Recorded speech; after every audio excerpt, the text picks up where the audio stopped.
Yes. Penis. Penis. Penis. Mountain Dew does not have the dew. Only JT. We're not even 5 fucking seconds in, guys. What the fuck? Me and Peach at the same exact time. Penis. Luckily, that didn't actually pick up on the stream. For existential crisis. Waste. Anyway, hello, motherfuckers. Sorry, chat. Hello, motherfuckers. Might as well be polite, I guess. Welcome back to this bullshit with this gang. Mm-hmm. Me and Peach are sick, so bear with us. Mm-hmm. I got a cold. It's a hard knock life for them. I got a cold and Peach has got cold 2 electric boogaloo. I wish it was just a cold. I know, I'm just saying, I had it first. Mm-hmm. So we're a bit sick, but we're okay to play. We've monitored ourselves best we can. We've taken the drugs that we need to survive. Mm-hmm. We're not, just gonna jump right into this going, hey guys! Don't worry, they took their erectile dysfunction medicine. We're fine. Oh. They're good. We have that's all we got left. But we're back. Lord. We're another week, another bullshit. I will give a summary in just a second. Another week, another day in hell. Mm-hmm. I can give a summary if you want, Lois. That's fine, I got it. Okay. So, Someone's doing donuts in the parking lot. I thought I said why there's so many donuts. I just thought someone was just throwing donuts on the ground. Like fucking some Hansel and Gretel style shit. Just like, follow the donuts home. Do you know what would be a lot of fun to see? Yes, I know the clocks go forward, Twitter. You don't have to remind me that my clocks go forward. Fuck off. Losing an hour of sleep because of you. Bastard. Clocks went forward just now? No, Really? in about like 20 minutes for me. They go forward from 1 a.m. to 2 a.m. instantly. Because it's half 12 now. But yeah, so I'll give a recap of last session. Both not a lot and a lot happened last session, is the best way to describe it. We're on the road. We arrived inside the temple. On the road again. DMCA copyright. I'm gonna drink some water. Refreshing hydration juice. You better drink up your hydration juice, otherwise I will find you and I will shove water down your throat. What happened was, though, is we got to the temple, we decided it was, because it was nearly nightfall anyway, there's no point going inside because it's nearly nightfall. Most of us, as in, like, 4/5 of us can see in the dark, okay, but, Brooke over here can't. Go shit yourselves. She ain't got those special eyes. She ain't got those night receptors. He hasn't got the brand. My brand. Brooke just doesn't have the drip. Look, the best of it. Look, Alina and Bowie were born with dark vision, therefore they've got the official one. Darius and Kenneth have like off-brand dark vision. They have second-hand dark vision. And we have store-bought flames from hell. And Brooke out here just having no eyes. No night eyes. But See, I have a safe way of doing it. That's the, well, I wasn't born with dark vision, but I sure as hell can get it, and it's called a spell. The other two have a fucking snake on their arm. Snake. Anyway, we got the drip.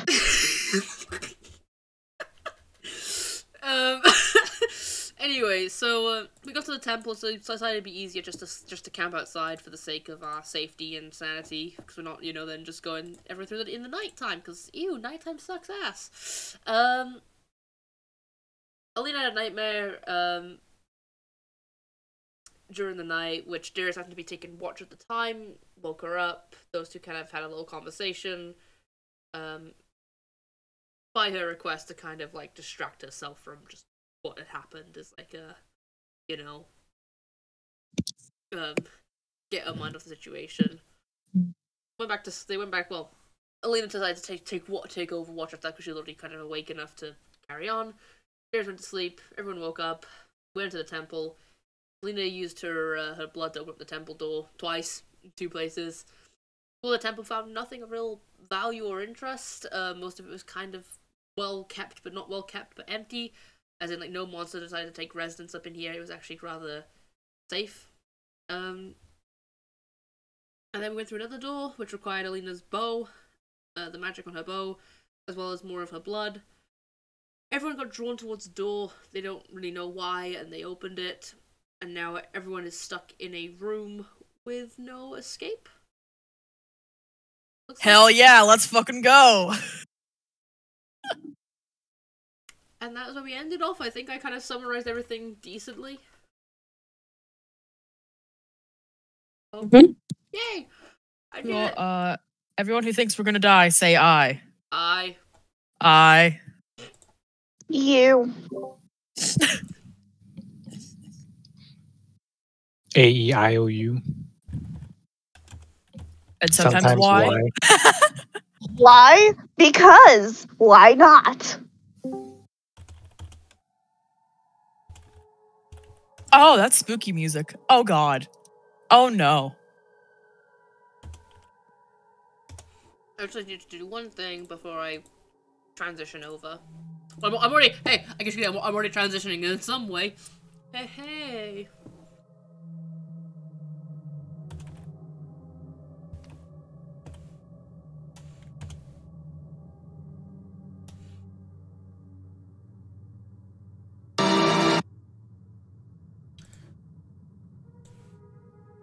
Who the fuck has their camera on? Jessica. Jess. What? Jess just fucking died. Were you about to say, like, Kit? Were you about to? I don't even have a camera.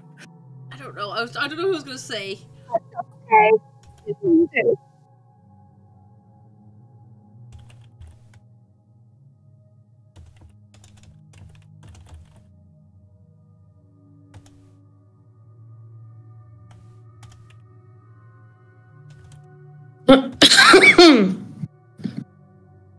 Alright.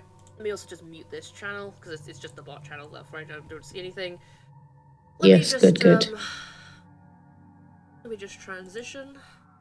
If only could do that. If only it's that simple in real life. Right.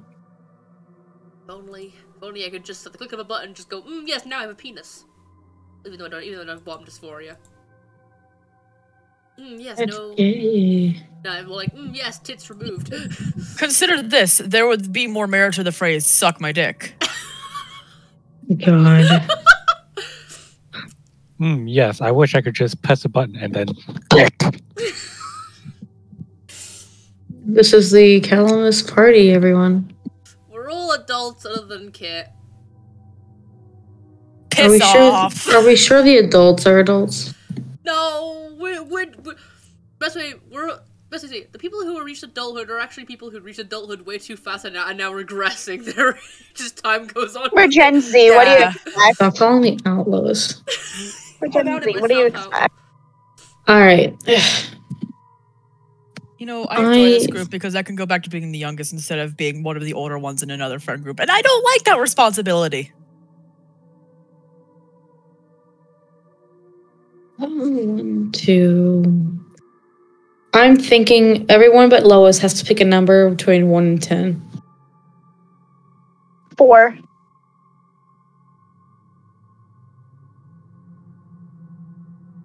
3.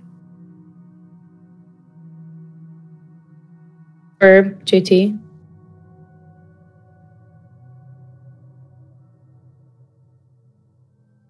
JT. And before JT picks 2.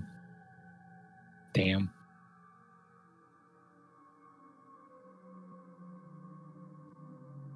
Should we just give him 9?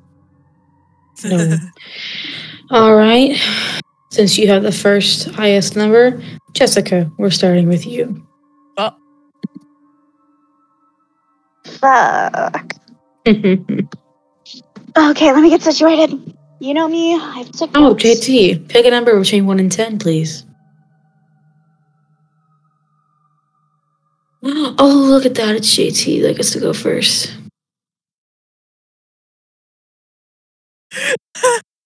JT, congratulations. I was gonna change my answer before you even said anything because I didn't assume I wasn't changing it if you said something.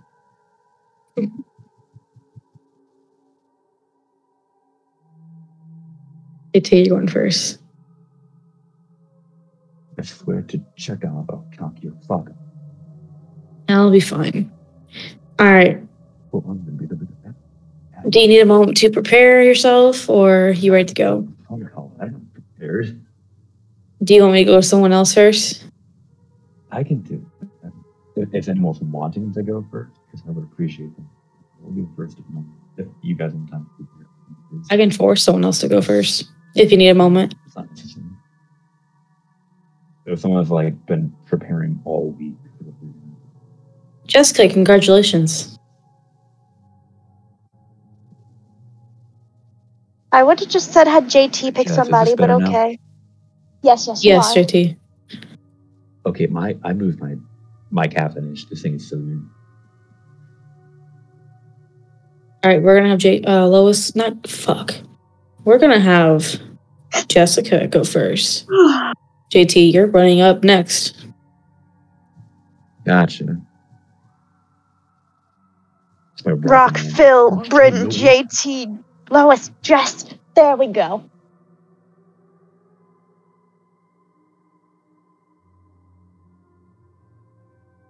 Burb, that is cursed.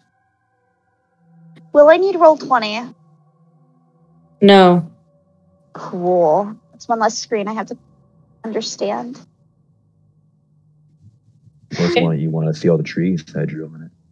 Oh, I saw them already. Very They're really nice. nice. I have a friend. Lordy. You ready? Sadly, yes. Okay. As you enter your room and you quickly turn behind you, just like before, the door is gone. And you are stuck in, at first, a very darker room. And then as your eyes, despite you having night vision, this is very dark even for you. As the light begins to fill the room a bit more, you can see what is around you. You see Zahor sitting in front of you on his throne up above you. And even though you don't know these people, you see quite a bit of people standing in front of you in 2 rows looking at you. You know none of them, but you feel like you do. Zahor does not say anything to you, nor does he seem caring about the situation. His form continues to flicker as it always does. Are you going to do anything? He's not going to say a word as he looks in front of him and his hands reach behind him, frantically still looking for a doorknob, being like, fucking knew it. I called this shit. They told me not to worry about the fireplaces, but I was right about something. You was sketch. But he's not saying anything out loud. This is all in his head. Okay. You reach behind you to grab the doorknob, and your hand clasps around another hand. You turn around and are met with rows upon rows of people who you do not know, nor have you ever seen. They do not look familiar to you. You will never know them, for they are all dead and rotting corpses. As you hold this person's hand, this immense feeling of disappointment and regret takes hold of you, and it feels like you are unable to breathe.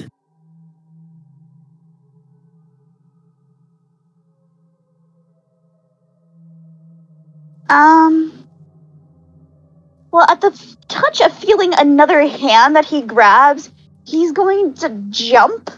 His feathers poofing out for a second as he turns around and then sees immediately what you just described. His feathers are then just going to sink down and go as flat as possible. And he's just going to just look around and just ever so quietly mutter, "Okay, someone please explain. Please." Sheer terror on his face.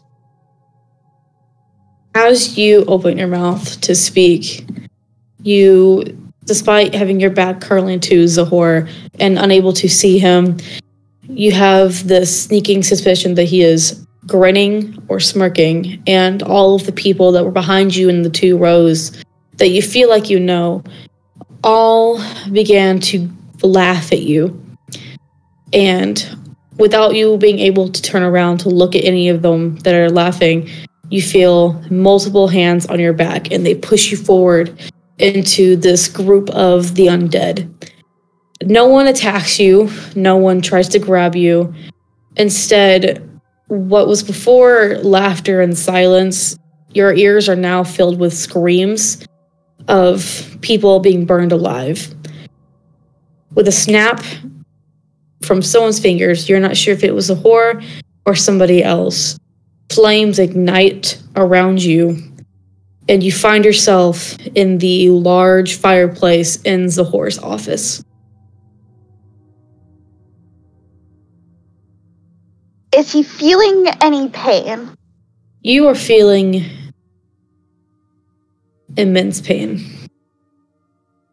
But actually, you know what? Go ahead. Shut up, phone. Go ahead, what? Go ahead. If you're going to say or do anything, go ahead. I'm still thinking. Okay. So he falls forward, flames around him, in pain.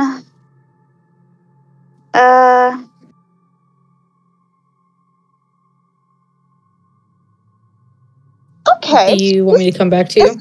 This is going to be interesting, because I actually found something I could do. Is he still holding on to that hand? No, they have since let go of you and are flailing about in pain as they are being burned alive with you. He's going to quickly, in pain, grab onto somebody and cast Spare the Dying. You cannot. You try to summon your magic and nothing comes. So all around me is hellfire, pretty much? Yes. And I only see dead people. I can't do magic. What's your passive perception?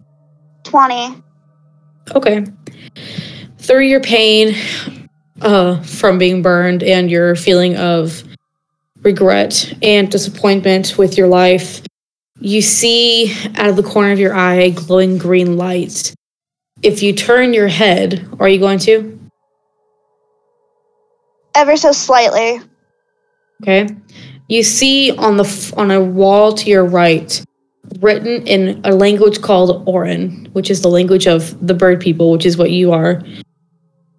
You see a series of texts that say, lifetimes pass, lifetimes lived, a chance of redemption, or a failed last attempt. Will this be the same? Or are you going to repeat time again? They will forget you. They always do. In a panic, he's actually going to run towards the text.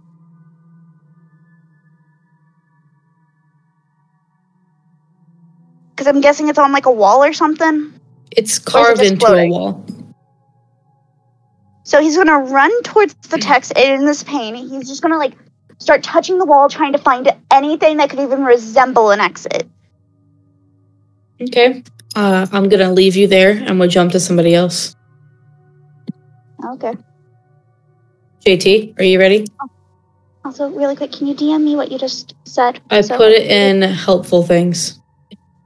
Well, Hey, get down.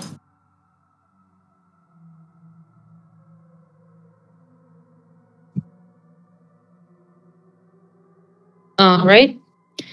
JT, as Darius opens his door, he finds himself again in his original dark forest.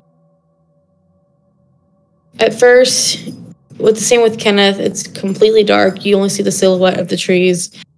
You don't really hear anything for a moment. Without your own acknowledgement, your body begins to move forward, walking deeper into the forest. And as you do, it gets it gets a bit brighter, and you begin to hear the sounds of battle. Do you continue towards the noises? Yes. All right.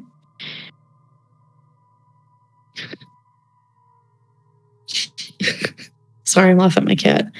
You continue on your path through the forest. The closer you get to the sounds, the faster you try to go, but you're only able to go for about a fast walk.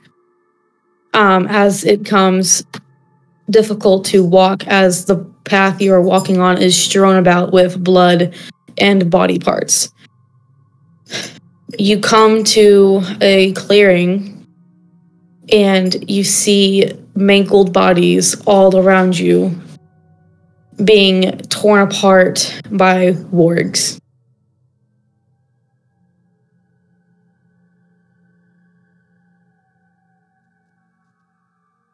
I assume there's cover around where I can use stealth. Yeah, there is. And it's at my arms. No. All right. We're playing that one obligatory mission, every stealth game. They make you use stealth for some reason. Your passive is 16, right? Yes. Awesome. Despite the darkness in the forest and the carnage all around you, you are able to, before you take cover, you are able to take a glimpse of some of the corpses and acknowledge them, as some of them are past party members that you have known.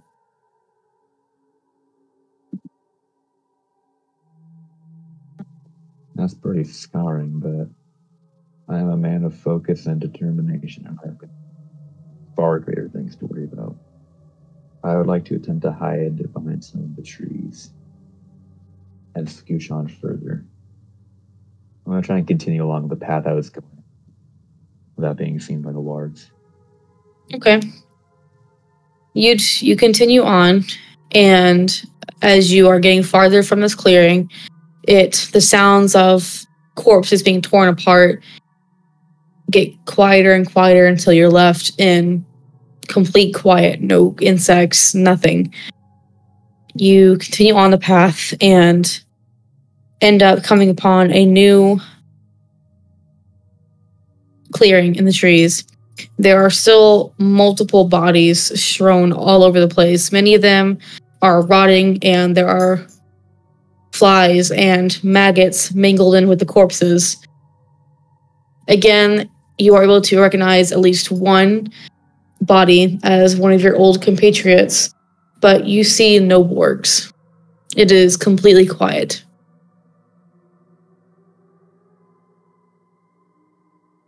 And a bit of orcish appears in front of you, glowing bright green. It's in common. Or no, my mistake. It's in orcish.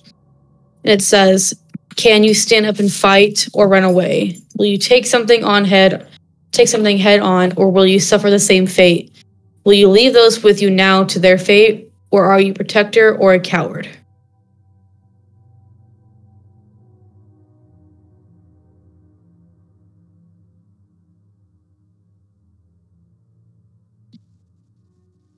So far, Trust you'll put that in helpful things when it's all said and done. Yeah, I'm gonna put it in the helpful notes. Groovy, thank you. Give me just a sec. Magnus, or not Magnus, god damn it. Max, go the fuck away.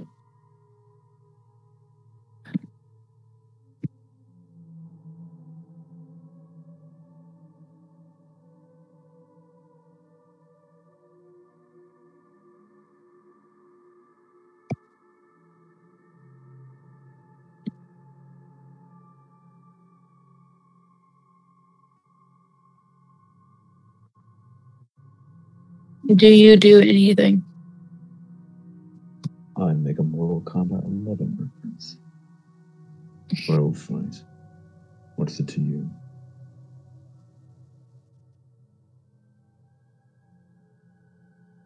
As you say this, you hear a stick behind you crack under some sort of pressure. Do you turn around to see what it is? I turn around slowly like a Dark Souls player whenever something appears behind them. Mm-hmm. Okay. As you do, you come face to face with a massive warg, a spectral warg. You can see through it. It looks like it just looks like a type of spiritual warg. And it looks at you with bright red glowing eyes, blood dripping from its mouth.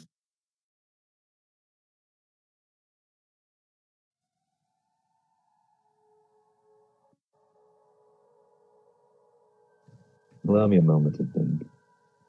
Okay. If you would like, I can skip to somebody else. Actually, yeah, that'd be a good idea. We should do that. Okay.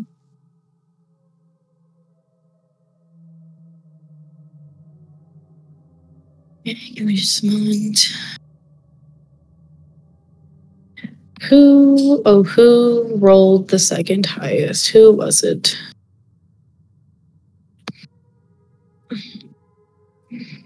Oh, look at that. It's a brook. Oh, nice. Lovely. Hi, Bessie. What's that smell? Oh, you flew out. Okay. Hi, Brooke. How are you today? Oh, I'm doing great. How about you? Oh, I'm great great. and merciful DM. Okay. As before, you find yourself standing in your old kitchen with your mother and father, yelling at a younger version of you who is yelling back. Despite the fact that you can see them yelling at each other, looking very angry, you cannot hear anything but a raging storm outside your house. Lovely. After a bit of watching this fight go down, you see your father just end up storming out of the house. Your mother stays a moment longer, giving you a look of disappointment and distraughtness on her face before turning to follow after him. And the younger version of you turns to look at you before dissolving into water on the ground. Oh.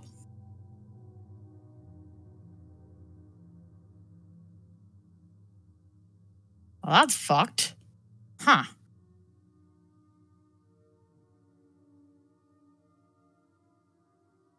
Can I also leave? The house? Yeah. Go ahead. All right. You open the front door and step outside, and as you do, you step onto a ship. Oh. Like, as from what you can tell, there is a window that you can see. So you are currently on the lower portion of the ship in probably a sleeping area, but you don't see any beds. You just see an empty room.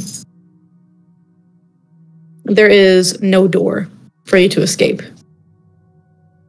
Oh. All right. So I'm just in an empty room. Mm-hmm. Got it. Hey, whatever or whoever the fuck is doing this would greatly appreciate it if we could get this nightmare to end. Thank you. Huh. You hear a very loud boom as thunder crackles, and it deafens you for a moment. You can hear a very loud, strong storm outside of the ship raging, and you can hear the ship itself creaking and moaning as it tries to keep up with the storm. Oh no. Oh no.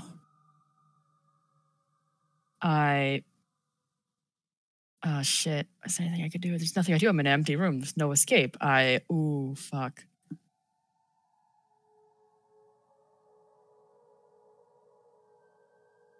So is there even a window? But nothing?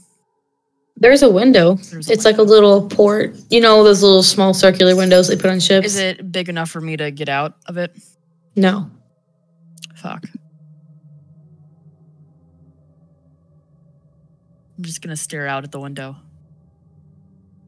Kind of, my eyes are kind of glossed over, staring. All right. As you are looking around thinking, your hearing, which slowly comes back from the thunder, you start to hear people yelling at you. And after a moment, you recognize it as the voices of your mother and father, your last fight that you had with them before they left home.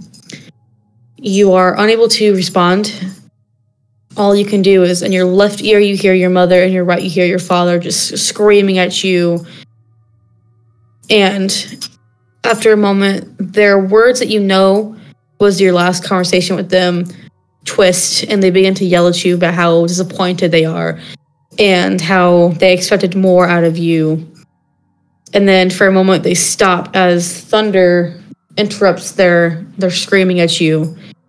And when the thunder fades away, you can hear them screaming again, but this time it is not at you, it is more in fear and terror as they struggle to keep the ship afloat.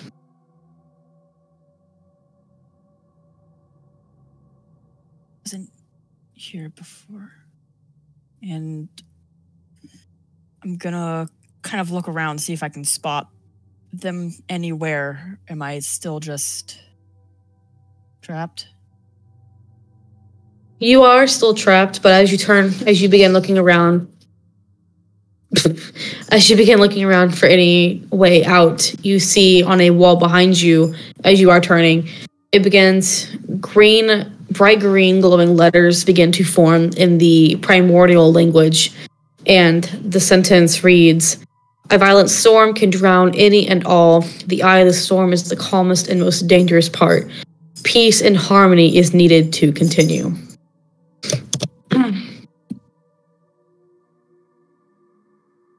The fuck? As you go ahead. No, you go first. Nope, you go first. No, I want to know what you have to say. Say it. Nope, too late. You go first. If I say nothing, then you're forced to go first. This is true. As you finish reading, you feel wetness on your feet. Do you look down? Yes.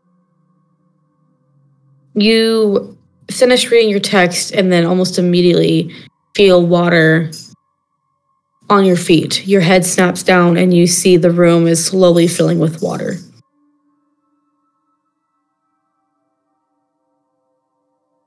Got it.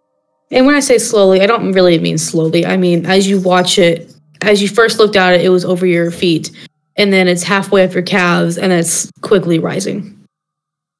Right. I kind of look at it like, okay, what the... but I stay relatively calm. I'm like, I can breathe underwater. It's fine. And I kind of go closer towards the text, just kind of trudging through as it slowly rises. By the time that you get to the text, there is only a foot separating the surface of the water and the roof of the ceiling of this room. And you are currently floating. You know how to swim. So you do know how to swim, don't you? I'd assume so, yeah. Okay. Just making sure.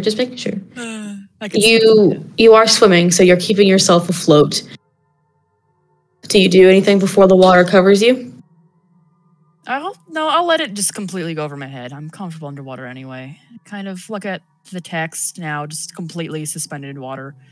And I reach out with my hand and touch it, see if that does anything. No, it does nothing. The water completely submerges around you, and for just a moment, you're fine. And then your lungs begin to burn as you realize you are drowning. Oh, shit. And now I'm going to jump to Bowie. What the fuck?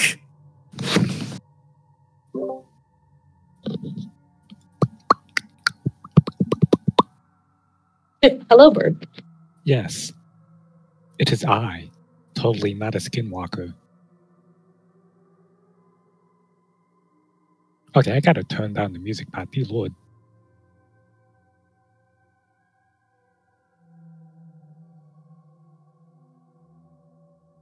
Ah, You good now, bird? yep. Sounds like something a skinwalker would say. Oof. Ah, yes. Mm. Fellow humans. Anyways.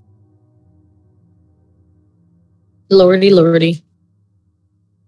All right. Bowie, Hmm. as you open your door and enter to the room, everything is for a moment completely dark and you hear nothing. And then, just like the rest, slowly the light fills the room and you are able to hear. It's like a camera slowly coming into focus. As everything does come into focus, you realize that you are in a tent. You can hear nothing at the moment, but you smell nothing but sickness around you. But you know that you are in your homeland. You are at home right now. As your eyes slowly come into focus, it's the last sense to come back to you. You see your mother laying on the ground before you on a cot, looking just as sickly as she did before you saw her die. Bowie's actually going to take a step back and just kind of rub her brows a bit. Volderonroy, Noagi, Anikagmag, hallway, door, tent, tentonosa. She's just gonna mutter all this to herself, and I will post translations for you in spectators chat. Sorry.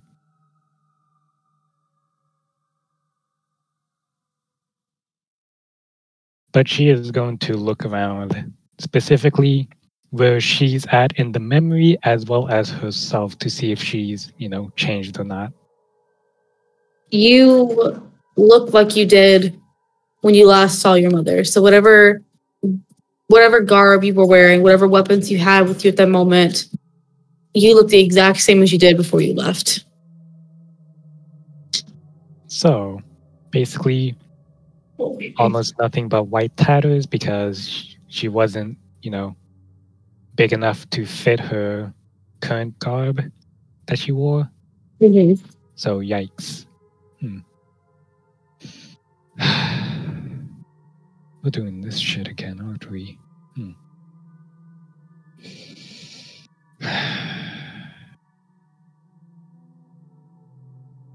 You hear your go ahead.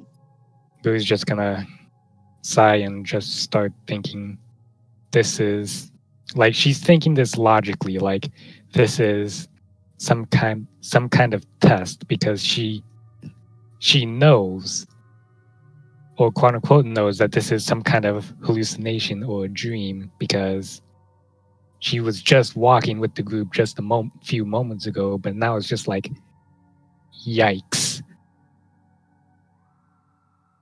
Okay. Mm-hmm. Sorry, I was watching my dumb cat play with his toy. As you are thinking this, you're trying to keep yourself calm and be rational about everything. You hear your mother in a very sick voice. She calls for your name very weakly. But Mama, yes. Do you go to her? Yes.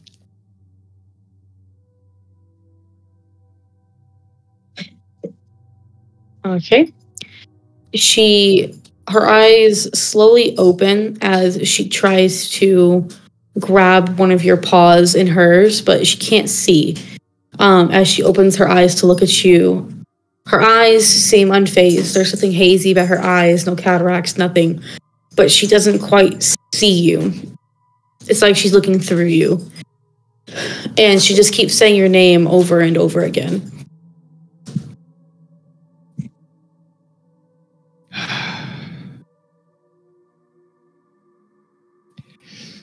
Nico, I've changed, and she's actually going to attempt to cast a healing spell this time. Like, she's actually going to spend a spell slot and actually cast Cure Wounds just to try and ease the pain, even though she knows that this is an illusion and it'll pretty much do nothing at this point, aside from, easing pain, I guess. Okay. You try to call your magic and nothing happens.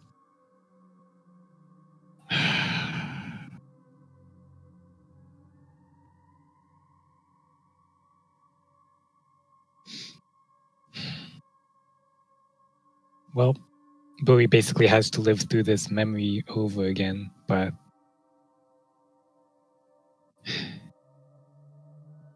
she's unsure what to do aside from letting things play out at this point because, yeah. You watch as her voice gets weaker and weaker, and with one last weak call of your name, you watch and listen to her give her final breath. And as she passes, you see the light leave her eyes and the breath leave her lungs. You see a wall of green text in your native language. Does your native language have a alphabet? Kind of. It's weird, but they mainly speak vocally. They don't really write anything in text. Okay. Just makes sense with your lore, then I'll just say it's in common, okay? Okay. As your mother passes again in front of you, you see bright green lettering that says, "Sickness will ravage all and take all, even the young, old, and the unworthy and the worthy. Can you let it all come to pass, or fight the sickness that takes all?"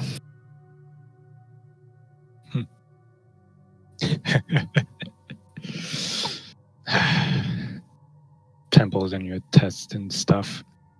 I'm not the same person as you forced me into.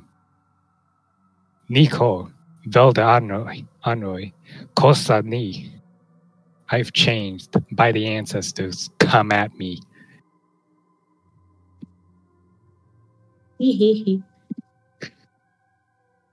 Fuck, I meant to post the first part as well. You're First fine. part, actually, what she said.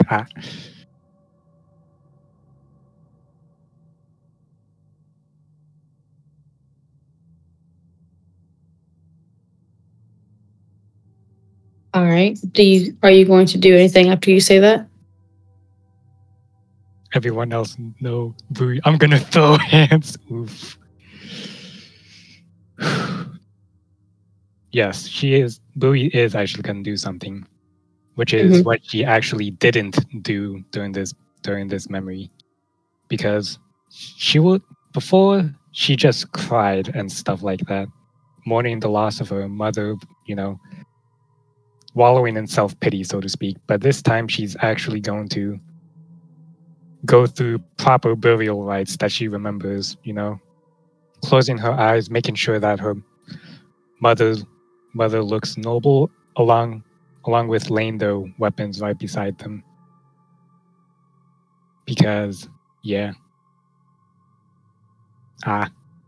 Okay. She doesn't have any materials to make fires because they actually burn their dead to return back to nature. But this is the best that she can do at the moment. Hang on, give me a second. All right.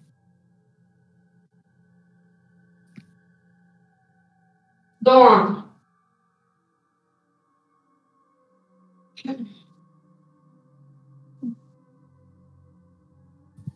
Babe, does this go to one of your stands? Where? Yeah. You okay? You're gonna stand on it. Don't stand much longer on me. What? And what you say? Wait. Yeah. A few, babe. I'm trying to think. I know. All night, and these are graded. Yeah, most of them off there did. Oh yeah, and also we all get down for that. Take it here. It's Imagine being married, am I right, guys?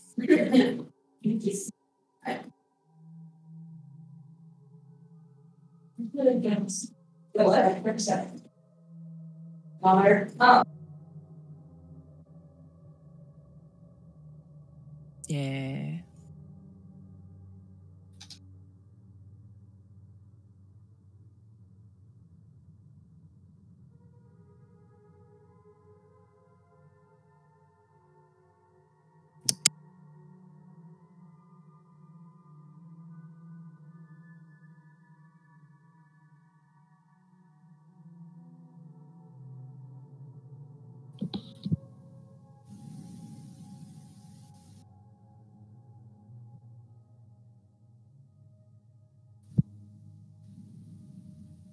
So, yike.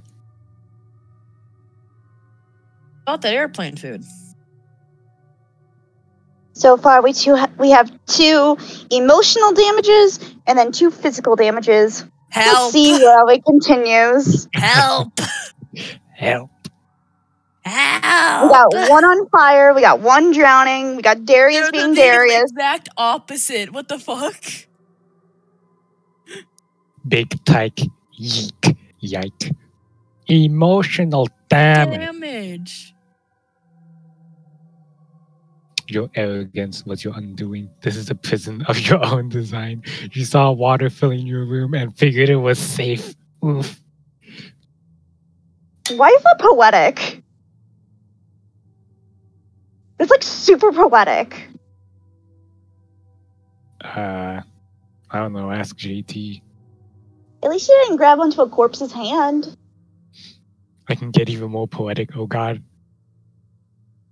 Lois, no. Here I sit, heartbroken. Came to shit and only farted. Oof. The clapping of my ass sheets at the chamber door. And all I Anyway, said was nevermore. wait, Peach is still server muted. Yike. I wonder if they're talking and, oof. No, hopefully they understand. So, guys, welcome to the stream. Tag your favorite nightmare scenario, and maybe you will be able to win a chance of your own nightmare scenario. Quick, list out all of your traumas. Hey everyone, welcome to D&D Trauma with your host Lois. Now here we have 4 selected rooms, each personally designed for each individual. On the first room that we entered with Kenneth. Kenneth had to deal with burning of 1,000 suns for the sins that he has caused. For whatever reason, as he is dealing with corpses and burning. Room number 2 involved Darius having to see people he once knew dead and also dealing with giant spectral dogs. Sounds like heaven, apart from the dead bodies. Room number 3... All dogs go to heaven. Room number 3 involved Brooke, dealing with the fact that her and her parents had a fight. And apart from the fact that the fight was emotionally damaging, what's even more emotionally damaging the fact that the creature that can breathe underwater is now suddenly starting to drown. And in room number 4, we have Bowie, who's watching her mother drop dead again. This time with less effect. Tune in next time to see what happens to the 5th and final member of your trauma is our drama. Your trauma is our drama. Ain't that just a fucking mood? Ain't that just D&D in a nutshell? Your trauma is our drama.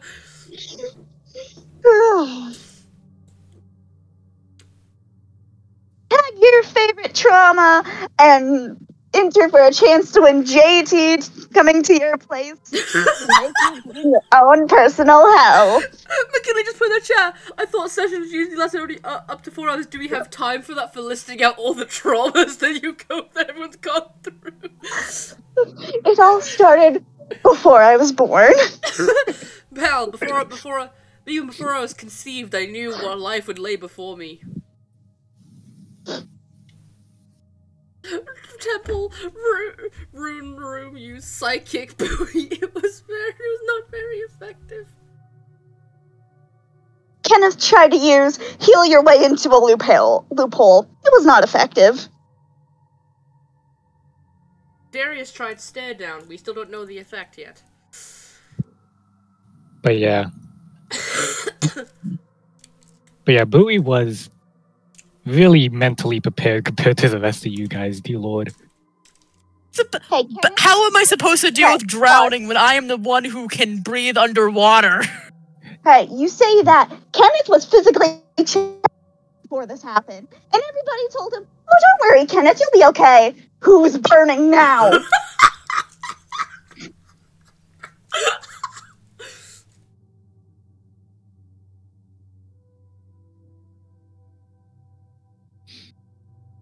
I shouldn't have found that funny. Oof. Uh-oh, SpaghettiOs. Also, JT, McKinley wanted me to say to you, bring up Markiplier being poor to JT and all the life experiences he missed out on. Oof. McKinley said, bring up Markiplier being poor to JT and all the life experiences he missed out on. Yike. Who pains me in famous quotes? Oh, never mind. Your trauma is our trauma. Welcome to D&D. Had to eat the pretzels. Yeah, I'll go back to being muted. You guys continue. Who was I on last? Bowie? Yeah. Okay, I'm gonna come back to you. Is that okay? Yeah. Basically, she was completing the proper burial etiquettes kind of thing, except she doesn't have fire.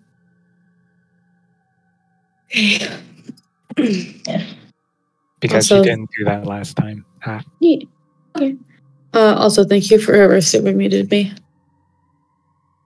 Yee. It was Lois. Blame Lois for everything. Global warming? Lois's fault. They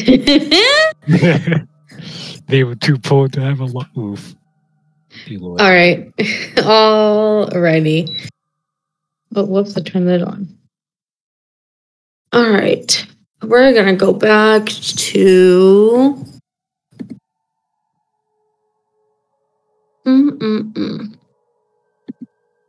Goodness. Okay, we're having baked chicken tonight. What's up? What are you going to do? Well, right now he's feeling into the wall to see if he could find anything. Okay. Through your immense feelings of regret and disappointment in yourself and a bunch of other emotions mixed in, as well as agonizing pain as your flesh and feathers melt in front of you, you do not feel any way to get out. Smooth stone lies in front of you.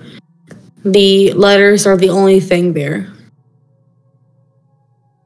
So none of his magic's able to work. None of it. None of it.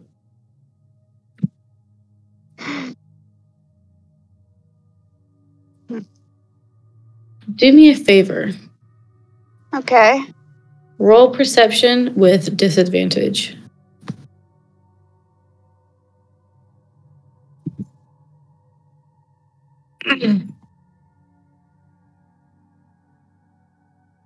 I'm just gonna roll 2d20 because it's easier for me.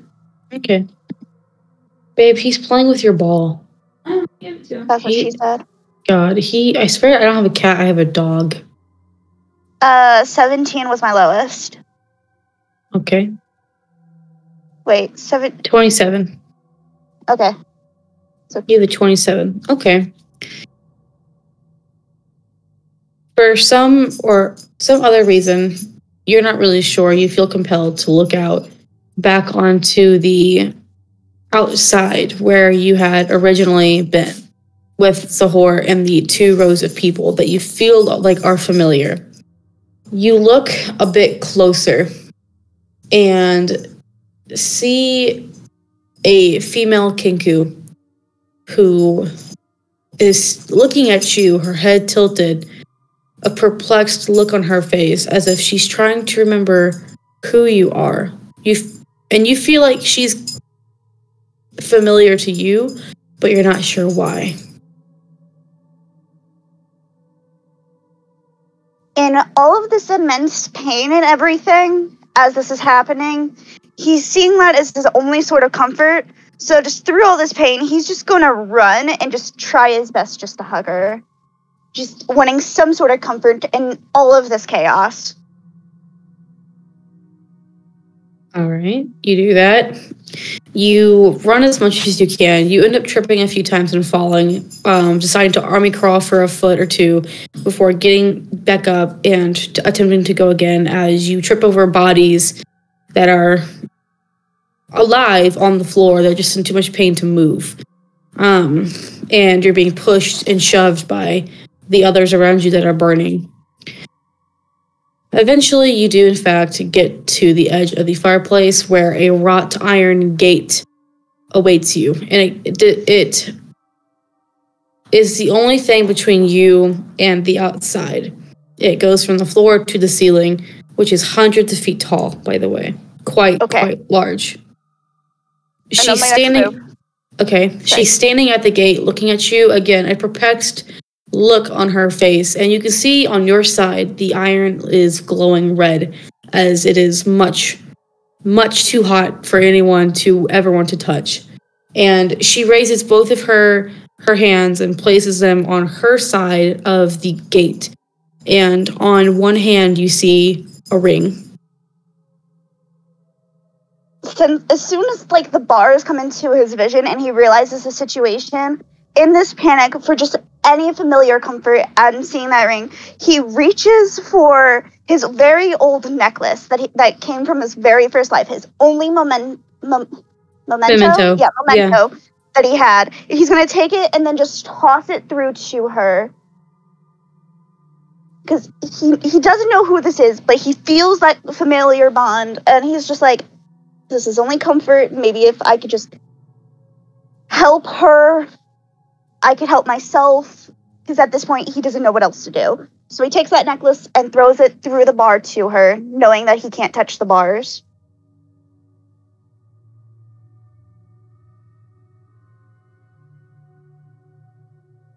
You do this. The bars are separated enough for you to throw the necklace through, but they're not apart enough for you to slip between them. So they go through easily enough and land by her feet. And for a moment, she just looks at it and then looks back at you. Confusion written all over her face. She looks at you with a look of confusion, but a sense of familiarity. And the same goes for you, despite your immense pain and all the other emotions raging in your head. You feel like you know this person. And eventually she bends over and she picks up the necklace and she looks at it for a moment before slowly looking back up at you. And that familiarity look is gone. That confusion is gone. You can see in her eyes that she knows you, and you in that moment know exactly who she is. Do you say or do anything? I think I know exactly who it is. Let me look through my notes. Where the fuck did I put her name? Had a whole fucking page on her.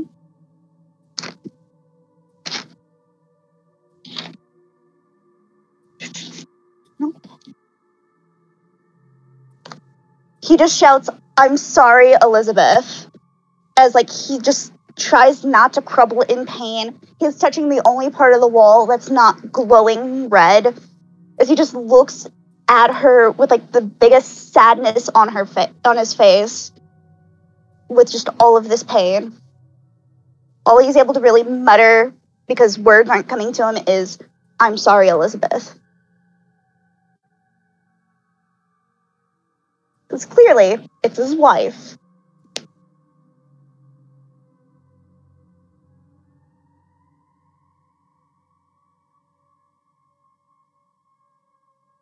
You say these words to her, and for a moment, she just looks at you. Just simply looks at you. And then her face morphs into one of... Hang on.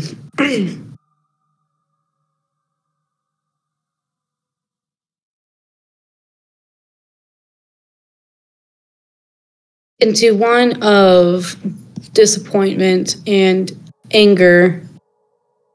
And then, almost as quickly as these emotions show over her face, well, actually, no, I'm getting ahead of myself. I apologize. She looks at you with a sense of disappointment and anger and loneliness. And she says to you, "How could you leave me? How could you leave us?" As the last words leave her mouth, all those emotions on her face and in her eyes leave. And she tilts her head again to look at you. Confusion and that familiarity look returns to her face, and she makes a clicking sound in the back of her throat as she's trying to figure out who you are. The necklace that you threw to her melts in front of you. Seeing that necklace melt and knowing that that was the only connection to her that he ever had since his first life, he just starts crying and just, like, he's just muttering to himself. He's in pain. He doesn't know how to, like, handle everything. He just mutters, "I didn't mean to leave you. This isn't on purpose. I never meant to leave." Just pain, tears, he's just blabbling because it's like whenever you have, like, you know that feeling you get whenever you have, like, 7 different noises going on at once and, like, you're feeling, like, multiple different textures. He's just overstimulated with so much that he doesn't know, like, how to even function on one straight thing. Mm-hmm. Okay. So he's practically having a full-on panic attack, I guess you could say. This feeling continues for you for what you feel is to be quite a few hours. And then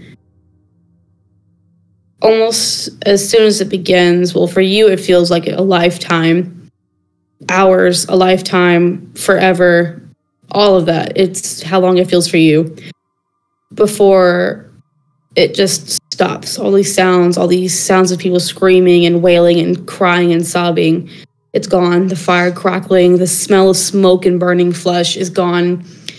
And the only thing you hear is your own sniffling. You are no longer in pain.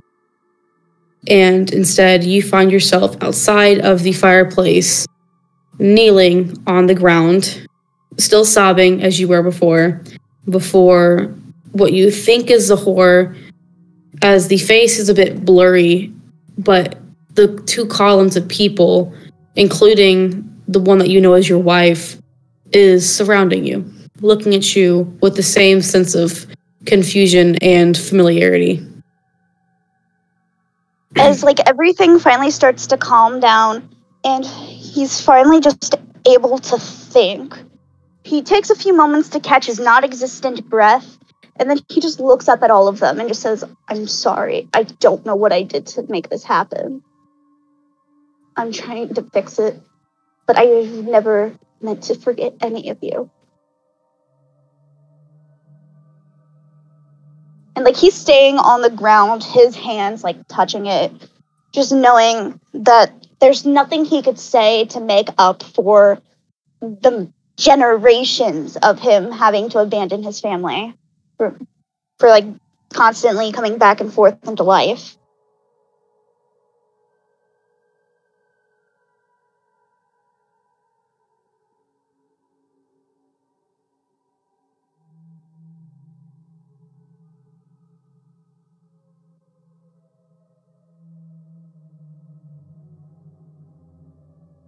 Mm-hmm.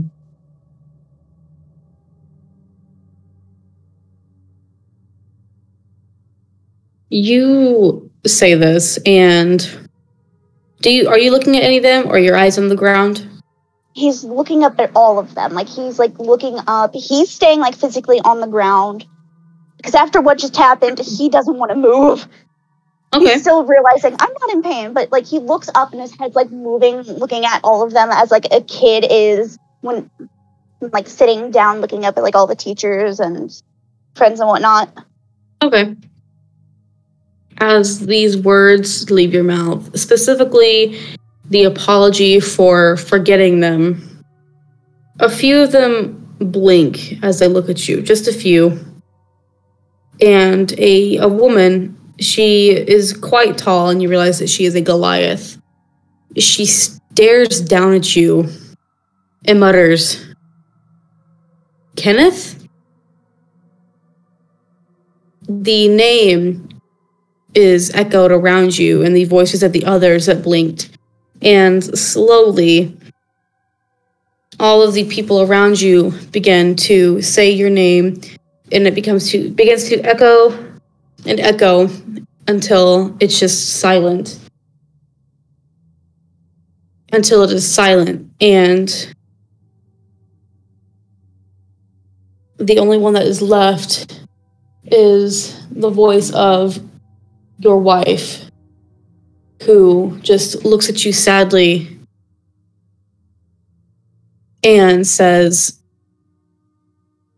we never meant to forget you. I'm gonna jump to somebody else now. You? Tee. Oh, there it is.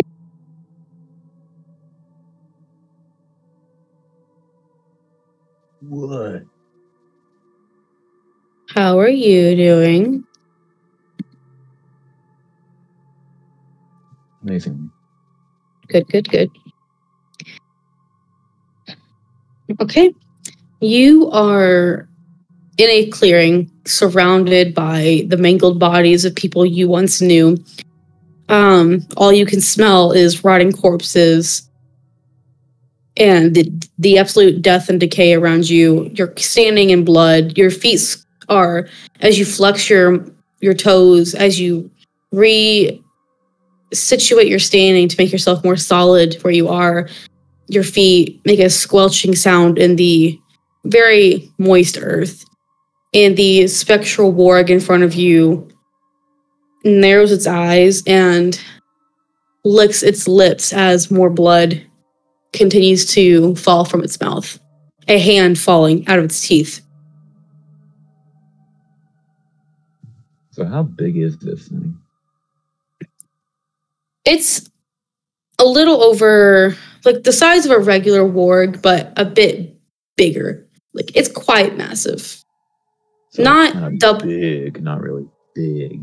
Yeah, it's not in a category of its own, but it's quite big. Like, if you had decided to ride it, or even another, or if an orc decided to ride it, they would have a bit of trouble.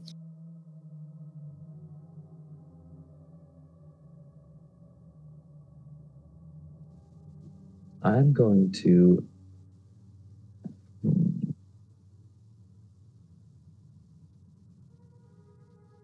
Yeah. Only thing on that one. What's your AC? Billion trillion. 17. Assuming I have armor.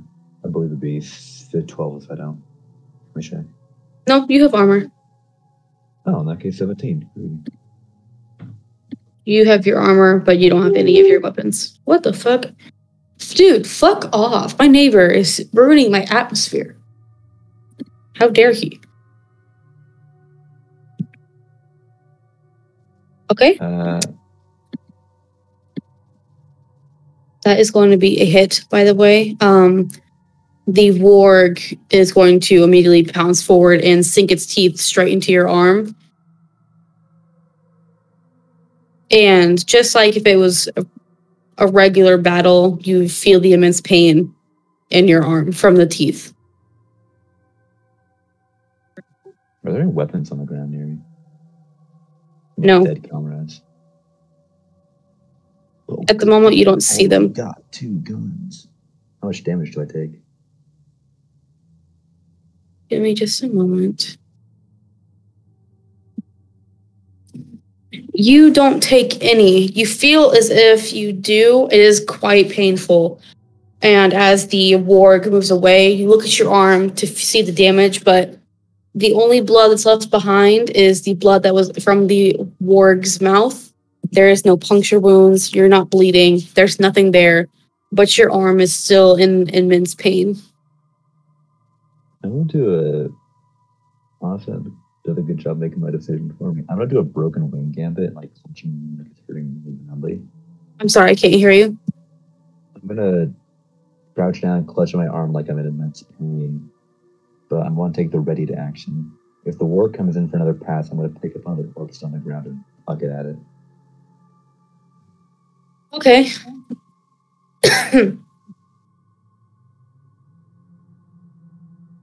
So you said once the warg comes at you, you're going to throw a corpse at it? Yes. Okay.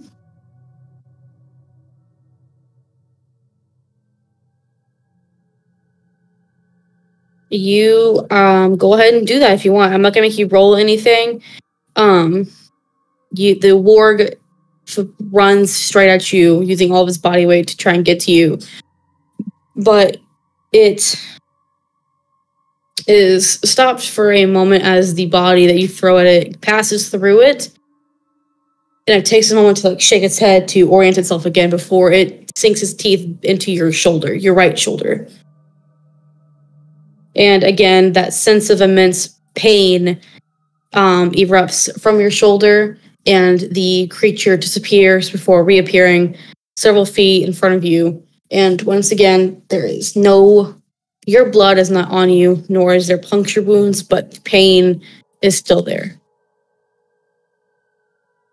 Can I use Hunter's Stones?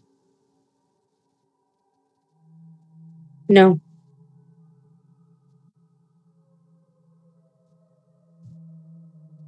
Then it is punching time. I would like to throw myself onto the warg, use my first attack to try and grapple, my second attack to... Okay. As you are doing that, I'm gonna let you grapple it. You don't have to roll anything. You are able to hang on to the warg. You have successfully grappled it. And as the warg is struggling to remove you from itself, you can see the spot that you were standing in before, a bit behind where you had been, is Alina, down on her knees, her arms wrapped around herself, sobbing, calling your name, asking you to help her. Her bow lays broken at her feet, and she looks very badly injured.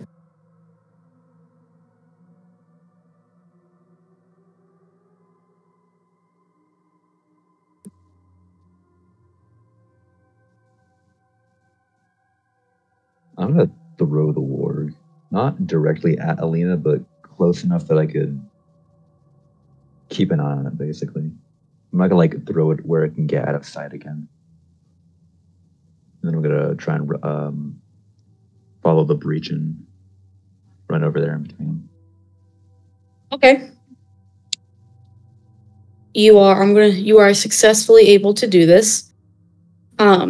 The creature is it's like a bowling alley in a sense. You throw this fucking thing and it collides with a pile of bodies, and for a moment you can see the bodies get pushed out of the way as the creature goes through them, like it had been solid for just a moment before they snap back to where they had been before, and the creature lies on the other side. You are now in between the creature and Alina, who is, in a sense, kind of flickering in and out of existence.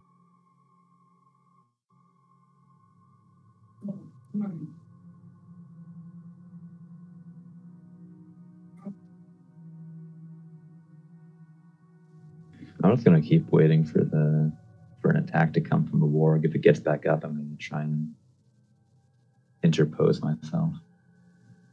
If I can, I'm just gonna try and get control of it again. Okay.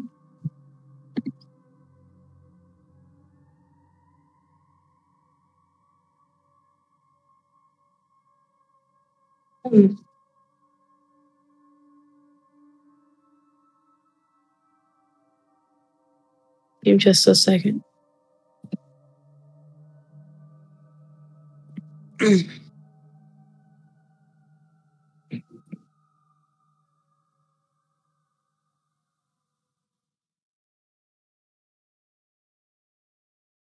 Okay.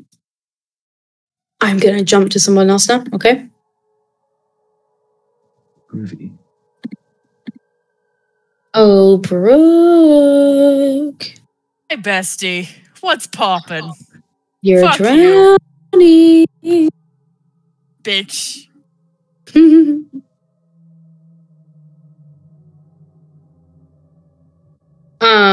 So to continue where we left off, Drowning. Oh, fuck. as you are drowning, your lungs fucking hurt. Oh, You have nothing but terror running through you as you realize that you are fucking dying. You are stuck inside a room with no door. There's water quickly rising. Well, no, it's already filled the room. And as your lungs are burning and these thoughts of fear and aloneness fills you, you can hear your mother and father screaming in terror as you continue to hear the boat begin to sink. Oh, God.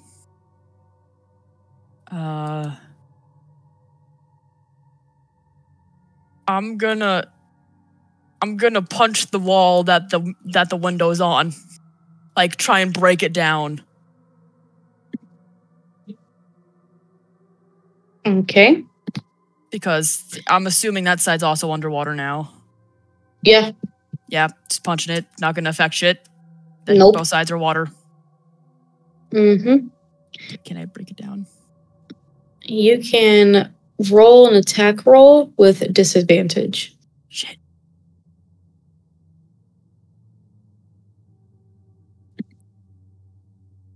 You have no weapons, so you're using only your fist. Oh, gosh.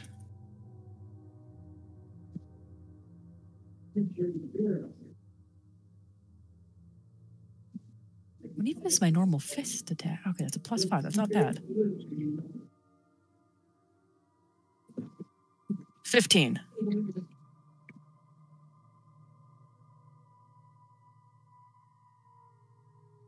Do I punch a hole in the wall? No. Fuck. By the time your fist connects with the wall, your body feels heavy, like someone is weighing you down with lead. Black spots have begun to appear in your vision, and you can feel yourself choking. Fuck.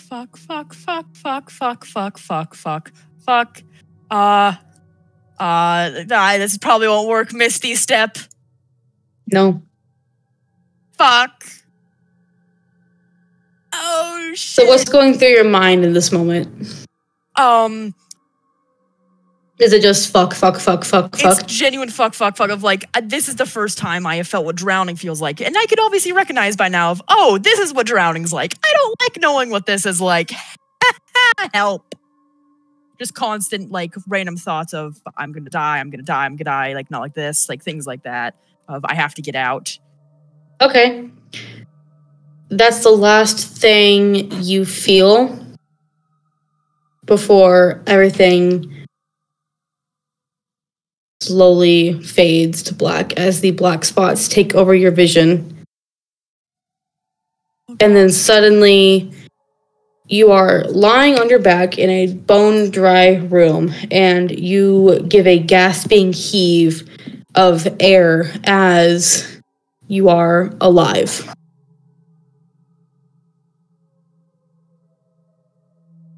God. Oh God. Oh God. Oh God. Oh God. Oh God. Oh God. Oh God. The setting is the same. You are in a boat. You're in a doorless room on a boat, and you can hear the storm raging outside. All right. But this time, in your ears, you can hear your parents arguing. I wouldn't call it arguing. It's more of like their last thoughts. Like you're getting their last thoughts before they died. And you hear them feelings of regret, of not being good enough for you, not being able to help you enough. Things like that is what you hear as you wake up. I kind of scream out, Lois, fuck you! Kind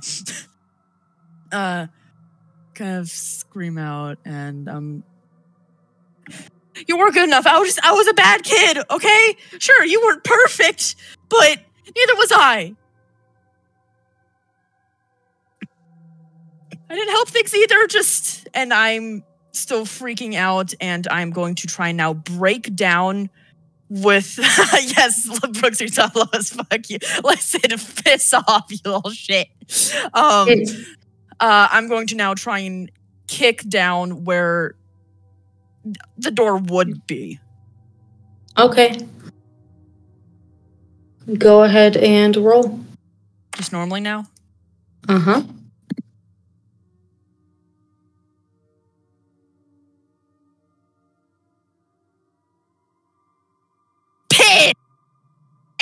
Yes.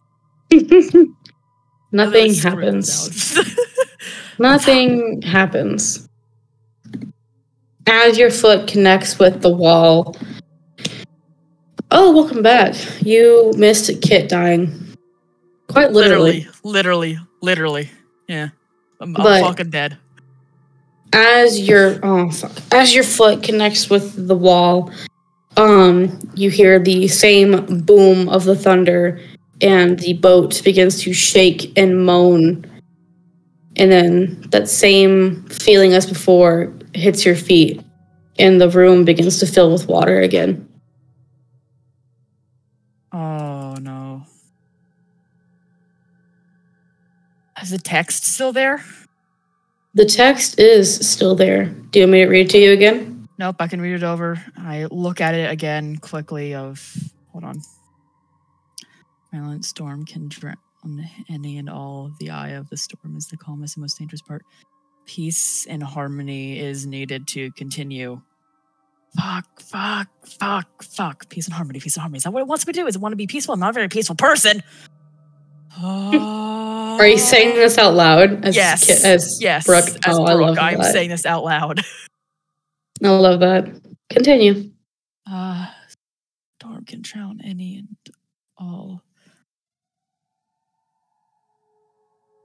I'm gonna, aware that this water has the capability of drowning me, I'm going to very terrifyingly sit down and cross my legs and try to meditate to I don't know, it's like druid magic shit. And I'm like, please work. Oh God.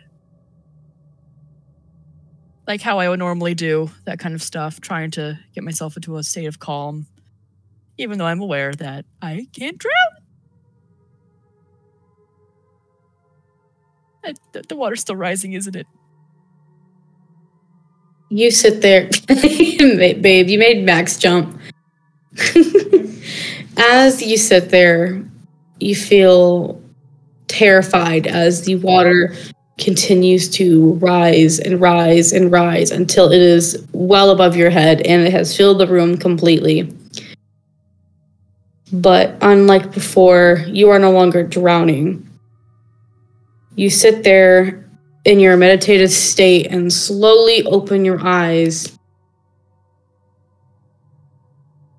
And the water is gone. You are no longer on the boat. You are instead inside a stone room with a door in front of you and a key in your hand.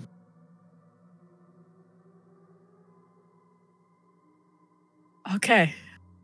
I'm gonna jump to somebody else. Holy fuck! Booey. Game! Sorry. I love you, Bird. Anyways, hopefully. Okay. So, you said you are giving your mother her burying ritual rites? Yep.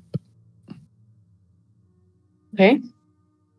As you are doing this, I want you to describe what's going on. I want to be a bit more impact.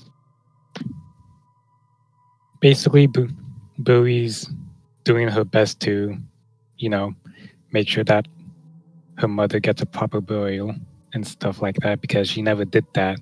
She just cried and stayed there until someone came over. So she's actually going to start taking things from around the tent, basically shutting up the tent stuff to make tinder just below her, except she basically has nothing to start a fire with, so she's just kind of stuck there, just looking, I guess. But she's gonna give a sigh, kneel next to her body, and just start praying.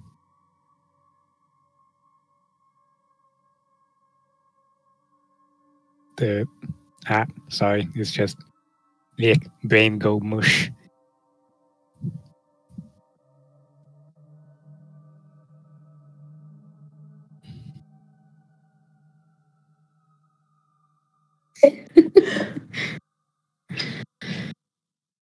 Okay. You said you are praying as you are looking for something to light a fire? There's basically nothing to light a fire with, except for a mace and something else, except she doesn't have that something else. So she's just kneeling next to the now dead mother and just praying.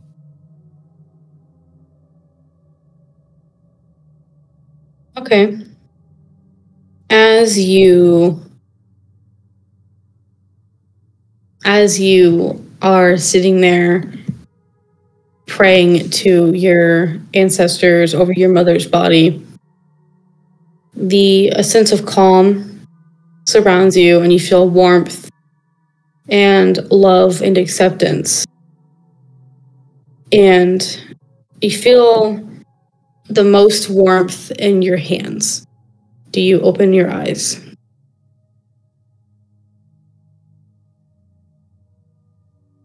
Not yet. She doesn't. But she is going to feel what that warmth is exactly. Like, is it another hand, or is it just something? It's just something. Well, she's going to wait for a bit and then just slowly open her eyes to see what's going on. Okay. You open your eyes and see a tiny floating ball of fire. Well, upon seeing this, she's going to put the little speck of embers below where the tinder she made was, and just start walking away until everything's burned and stuff. Okay. As you do, smoke is going to surround you, but it's not suffocating you. It's just growing darker and darker as the things that you have set out for her and herself burn. And then after a moment of the smoke surrounding you, you feel a heaviness in your hand, and the smoke begins to clear until you find yourself in a stone room with a door in front of you. And if you look at your hands, you see the heaviness is a golden key.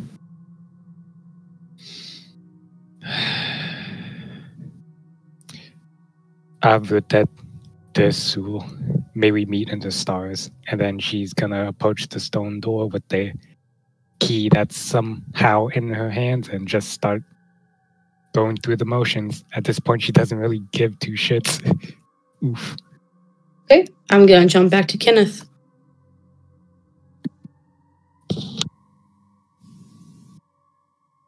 Okie dokie. What were you gonna do before we left? So Elizabeth is standing like where is she standing compared to him? She's standing in front of you with all the others surrounding you in a giant circle. He's gonna slowly look up at her and he's gonna hesitate before standing up and then just hugging her as tight as possible and just saying, I will be in your arms again someday. I have been fighting to be with you for generations. I will make this right.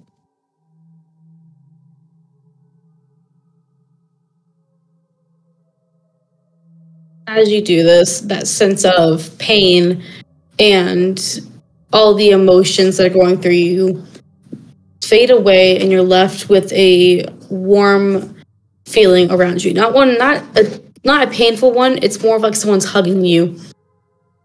And after a moment, are your eyes closed, by the way, as you're hugging her? Mm-hmm. He's like attempting to like bury like his face kind of in her neck, like you know whenever you're crying and you're hugging somebody. Yeah, I know. He's doing that. Okay. After a moment, the feeling of her in your arms fade and you're left and you stumble a bit. But where she had been before in your hands is now a golden key, and the room that you are in is now stone with a door in front of you. Slowly sink back to the ground and just think for a few seconds before looking around, seeing if there's any possible remnants of his necklace that he threw earlier. It's on your neck. When he finally realizes that, he's just gonna hold it for a second and just say, I love you. Before just looking at the door, knowing as soon as he leaves this room, he's going to most likely forget all about them again. Okay. Darius.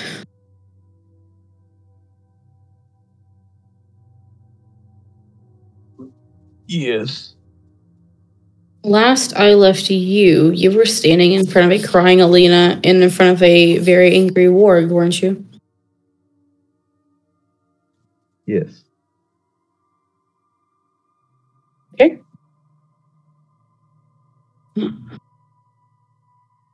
The same lettering that you saw before is behind the warg, but to the sides that you are still able to read it. And Alina is behind you again on the ground, clearly injured, begging for your help.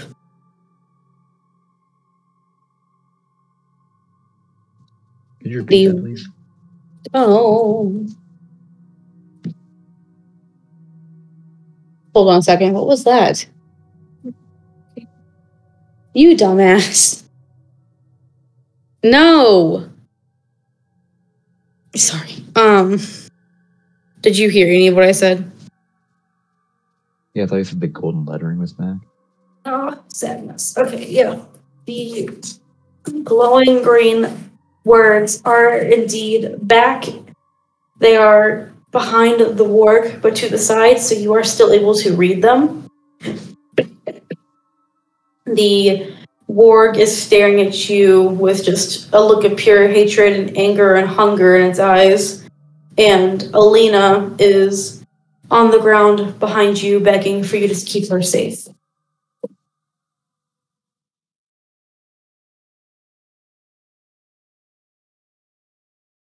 I want to take a step back so I'm closer to Alina and say, I'm here. I'm not going to leave.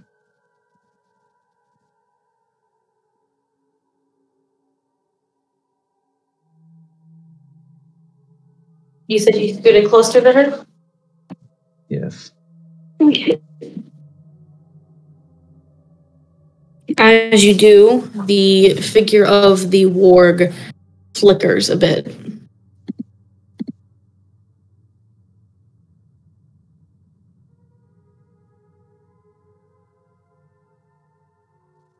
I'm going to pick up her bow and hoist her up by her arm.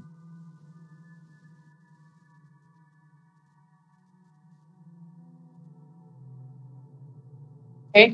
She is still crying. She looks a lot smaller than you know her. A lot more frail. The bite mark that you know that is on her arm seems fresh.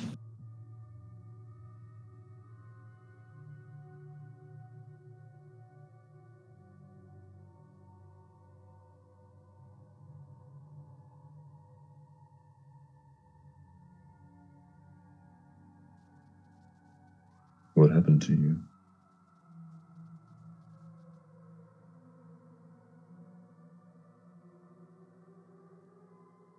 She simply stares at you, tears still streaming down her face, and she looks past you at the warg and then screams in fear and attempts to hide herself behind you as the warg charges at you again.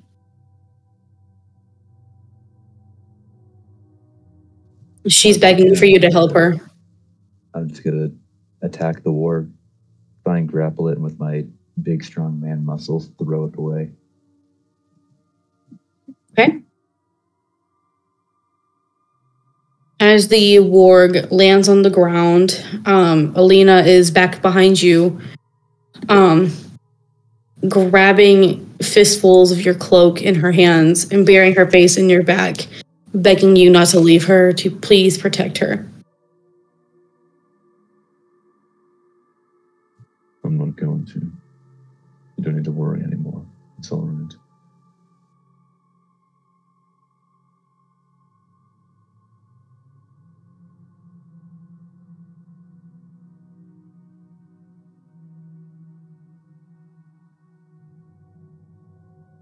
All right. As you are saying this, the warg gets back up and charges at you again. But as it reaches to you and pounces at you, attempting to knock you to the ground, it passes straight through you. And the feeling of Alina holding onto your back disappears with it. The scene around you morphs and changes, and you are now in a stone room, and there is a door, a wooden door in front of you, and a metal key in your hand. Groovy, bro.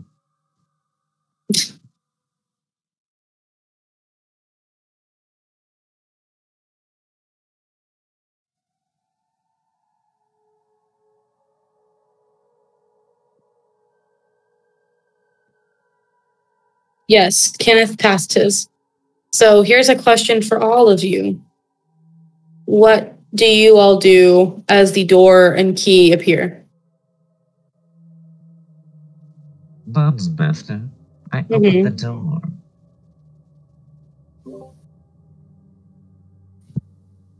Man, I wish I had a soundboard so I could record JT doing that. Yes. Dungeon Master. I can't do it. Dungeon Master. I can't do it. Dungeon Master. Dungeon Master. Oh, does. And you, Oh, God. great, merciful, lovable Peach, our greatest dungeon master to ever exist. I open the door. Jessica. Is taking his time. He's like holding his necklace, waiting for the feeling of his wife hugging him to completely fade away before getting up, holding his necklace, and slowly opening the door. Okay. I would ask you all to please give me a moment, and you may talk amongst yourselves. We all. Damn.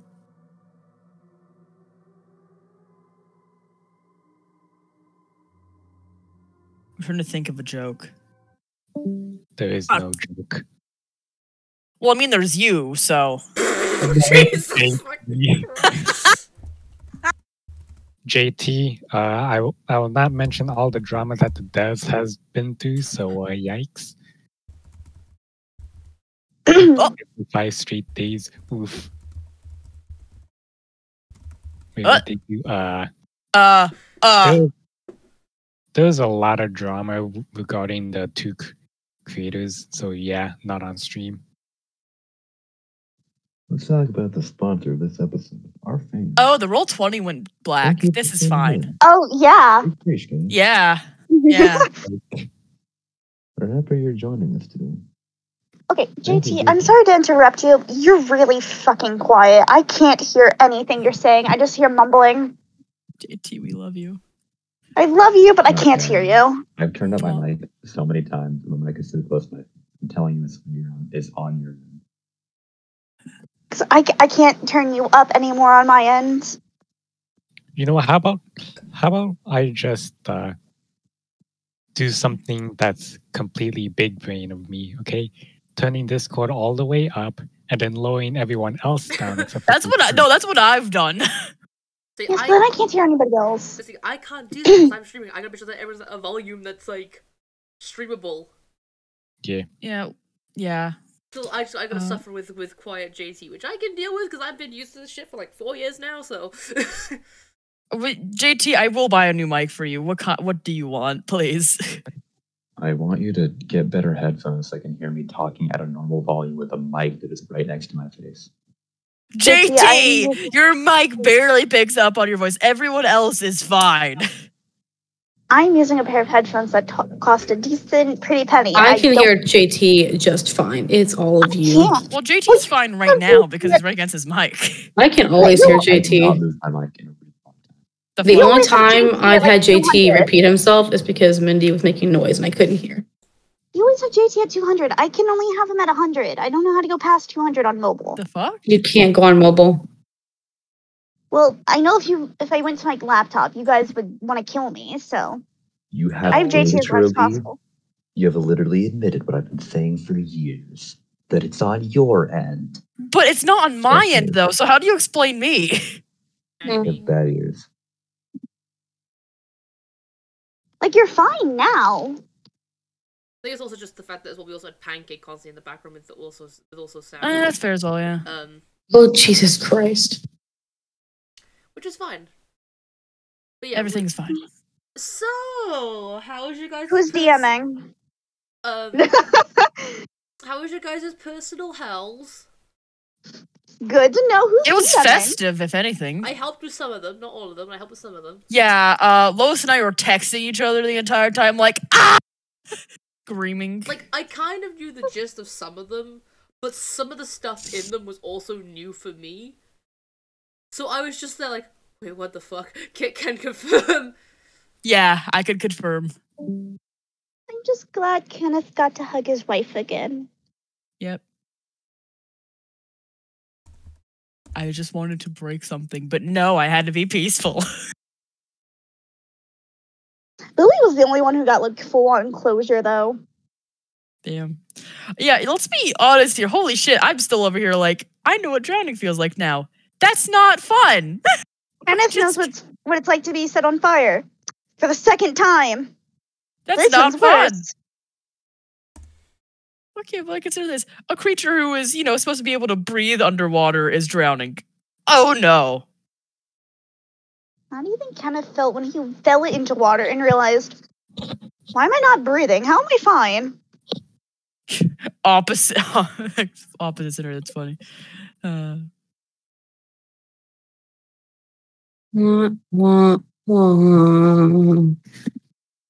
Anywho. What's poppin', broskies? Man, this has Peach been looking fun. memes. It's Max.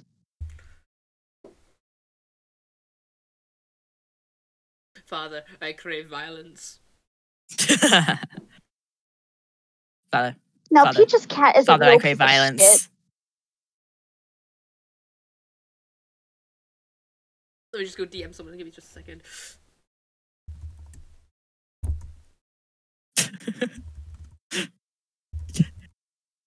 It's I'm just just glad I funny got to hear the the canceled necklace. Look, when you have two computers, because like now my laptop's working, kind of. It's still a bit fucky because of the fact that Somewhat. the Windows 10 update still kind of screwed it over. But Windows 10? Jeez. yeah, Windows 10 update screwed it a little bit, which causes Chrome to randomly crash at times. Bad. I'm on Windows 11. Well, Windows 11 sucks ass, by the way, but I've learned to deal with it. Like it's I just more- never it's- update my stuff. It's not my Yeah. main PC. It's my side PC, like my touchscreen one. It's the side hoe. It's the side hoe. It's the fucking randomly will crash a Chrome tab, which just sucks for them because I use my Oh. laptop to. Remember when I was streaming that one time and I blue screened halfway through? Oh. That's what this thing has been doing. But at least this isn't my main one now. I just kind of use this now for like if I'm really feeling really lazy and I don't want to get up, or It's for existing. It's your second monitor. it's my second monitor right now. Yeah, because I'm It's like me and my iPad. yeah, I'm using it now because I used to use my phone originally to DM people, but now I can use this because it's a bit faster on my laptop. What the fuck just fell? It's me and both of my phones. I Okay. use it to DM people quicker, and also the fact that when I'm going to sleep, I can use it to listen to ASMR because I listen to ASMR because it relaxes me. Hey. Corpse eating is the new 2022. Lois, I love you. Love you too. So like but yeah, with like ASMR, but like the other night I was actually listening to ASMR and the Chrome tab crashed halfway through. It was like, man, this really ruined the vibe. If I That's master. Oh, fuck. Jesus, that's loud. JT, that Can you hear me is. now? Yes, I can hear you. Oh, Is good enough for you guys? Oh, That's that's good enough for perfect. you, Dungeon That's Master. amazing. Let's go, JT. JT, I love you. After 4 years, we can finally hear him. Holy fuck. I think you just. JT, I think you just scared all of them. I'm completely I didn't fine. get scared, but Good. broke Kit. I didn't get scared, but I think Kit's I would like to broken. point out that I've used this, not the first time I've used this mic, and you have said this mic is too quiet before. No, this What one's the fuck? loud. No, this is Oh. good. This is good, That's man. great. It's not what you said last year. Last year. I had a different pair of ears last year. Yeah, you better have a different face when I'm done with you. All right. Okay, so the real question: who's DMing? Dungeon Me? Master. Yes, Continue. thank you. Thank you, JT. All right. Well, all of you exit your rooms, and you find yourself in that long hallway. All of you are present, except for Alina. Hi. Alina is what? Nothing. Okay. Alina is not present, and the doors that were behind you, as soon as you close them, are gone. And it's just the four of you in the hallway and the door on the end of the hallway. Question: Mm-hmm. do I still have the key? No, as soon as you guys use it to unlock the door to your room and then close your door, the key disappears. Noted. I want to say right now, Brooke is still very visibly on edge. Like, None of you are injured, by the way. You are not wet. JT is no longer covered in blood. Kenneth, not JT, not Darius. I mean, how do you know Shush, this shush, game is shush. not usually covered in blood? Shush. Darius is no longer covered in blood or bite marks. Kenneth is not burned to a crisp. He is not fried chicken. We got raw chicken back again, boys. Mhm. yeah. And you guys are standing in front of the double door that you can only assume Alina went through. Okay, real quick, guys. I'm going to guess that your little doorways was basically just a bunch of Nosa nightmares and stuff like that. Well, considering I know what drowning feels like now, yes. Where's Alina? That's what I'm concerned about.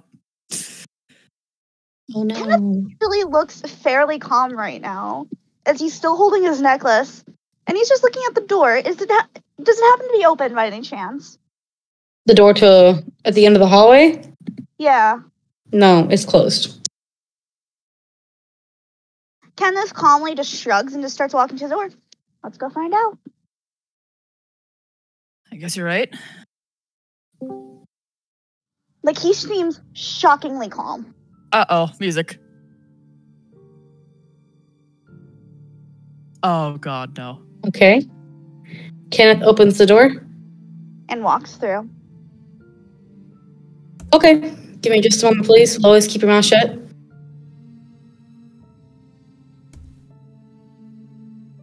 Just a second. My laptop has decided to forsaken me! Ah, Sorry, I apologize. no, I'm sorry Is about there your another laptop. spider? What, Kit? Or not Kit, Jess? I said, what? Is there another spider? No, I said my laptop has decided to forsake me. No, I was meaning with the scream. No, I was screaming because it has decided to forsake me. I'm I thought sorry. you pulled a Mindy. That was me screaming. I know, you pulled a Mindy. Oh.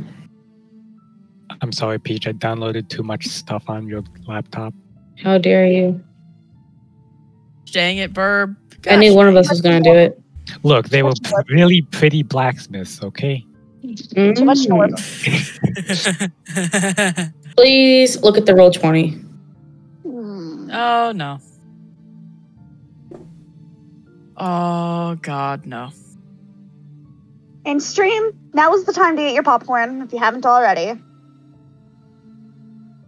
Give me just a second, please. I feel like things are going to only go wrong here. Oh, shit. Fuck. No. Aha. I figured it out. I am a smart person. I'm gonna say, can I point something out in a second, Peach? Give me a It's fine, second. take your time. Okay. You enter the room, this very fucking large room. Give me a second. Let me scroll to my notes. Actually, Lois, it's your turn. Also, the screen for Roll20 is weird on the stream. You might want to fix it. Yeah, I don't know what the hell's going on. 20, no. Yeah, I think Roll20 fucking broke it. Maybe reload the page. Let me try. Like, hang on a second. What is the map size isn't big enough. There we. The map size. Hold on, let me do something real quick. Okay, there we go. Yeah. Because No, I you're was saying, because supposed I know I made the map 30 by 40 on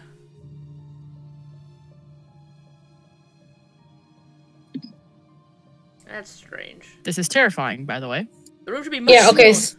So the room is not that big. It's only supposed to be 30 by 40. But for some reason, Roll20 had to blow up the map because I know I made it 30 by 40 because I literally used a grid maker to use the size.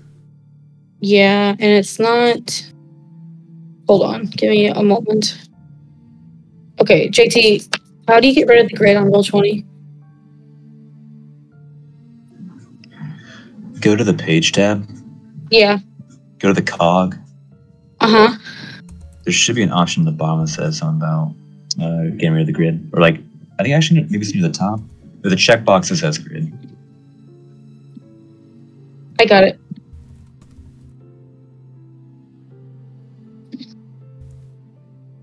Okay, so yeah. The room is only 30 by 40. I don't know why it's that big. Go. It's fine, we got this. Also, Lois, Yeah? You have the floor. Oh boy, hey guys, we've been waiting for this for how fucking long now? Oh no. Oh 3 months? yes! 4 months? More like 2 fucking years. So yeah. You've been waiting for 2 years. Yeah, I don't know why the room's that big, but we'll be able to manage with the. Just remember, it's 30 foot long, 40 foot wide. All the way It's around. fine. Just do what you think is logical compared to your movement speed. Yeah, I can get to anywhere since it's 30 by 40, you said, right? pretty much, yeah. Yeah, I'm fine. I could just walk him. I could go almost everywhere. That's what makes me imagine it.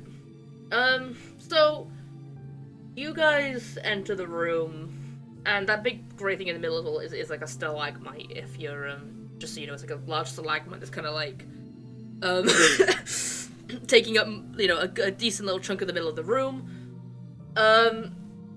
You walk in as Alina is kind of not facing you guys. She's kind of looks like she's panicking, like she's looking left and right, away from you guys. But as you guys enter the room, like the sound of the door causes her to turn around and face you guys. And there's just this massive look of panic over her face. As, before you can even say or do anything, she looks at you guys and it looks like she's about to run towards you and she just goes, "No, wait, don't!" And right as she says that, from about here, about up here-ish, where I'm pinging, only a few little rocks seem to just kind of just crumble down from the roof. As a very bright white light touches just the front of her arm, of her left arm. As her breathing suddenly just she just freezes, turns to look at the gap in the ceiling, looks back at you guys, and just says, "Get out."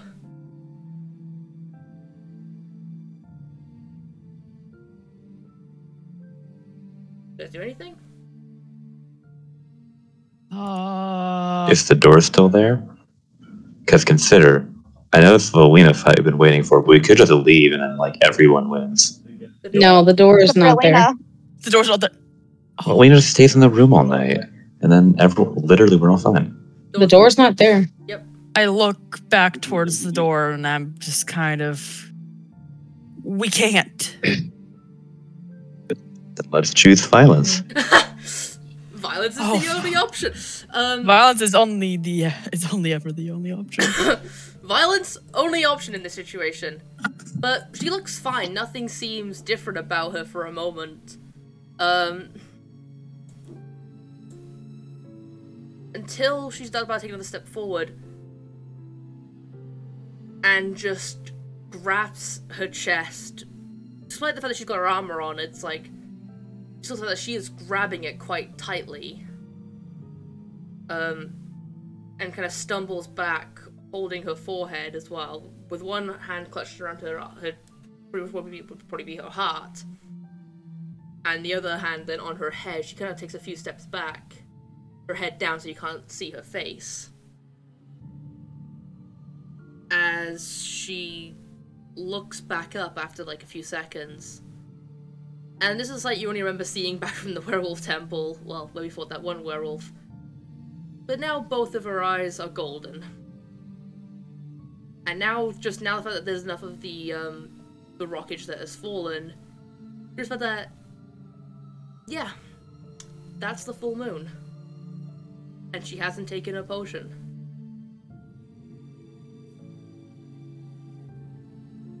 Permission to speak first? Go for it. Oh.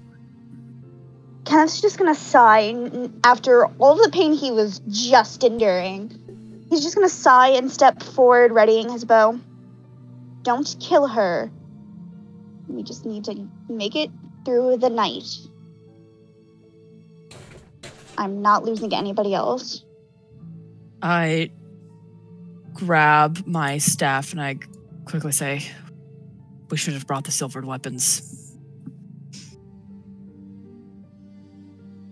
And I ready my stance. Yeah, this Brooke. is gonna be fun. Anyone else want to do anything, or? Brooke.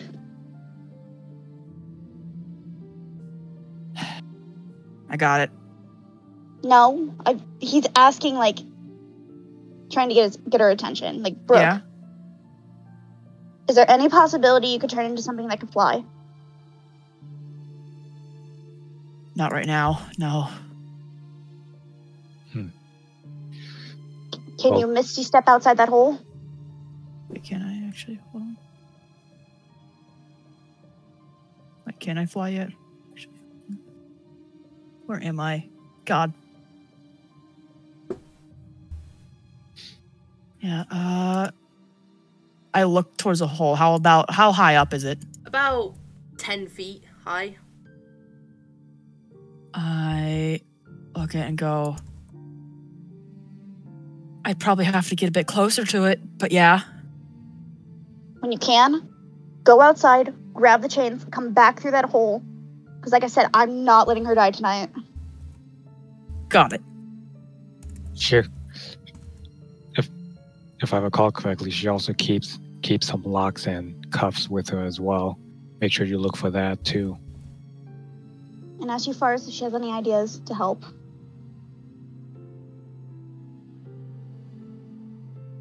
Anyway.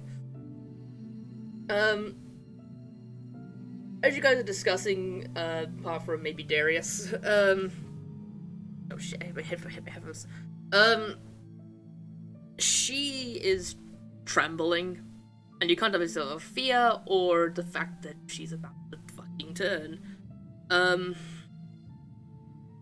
As she just looks at you guys and just she's shaking non-stop. As you notice that her face is getting more red, as there is sweat starting to build up, as it starts very quickly dripping off of her face.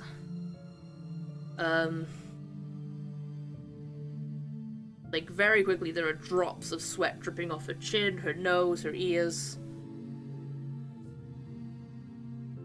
As she, just looks at you guys, and in a very strained voice, I'm sorry.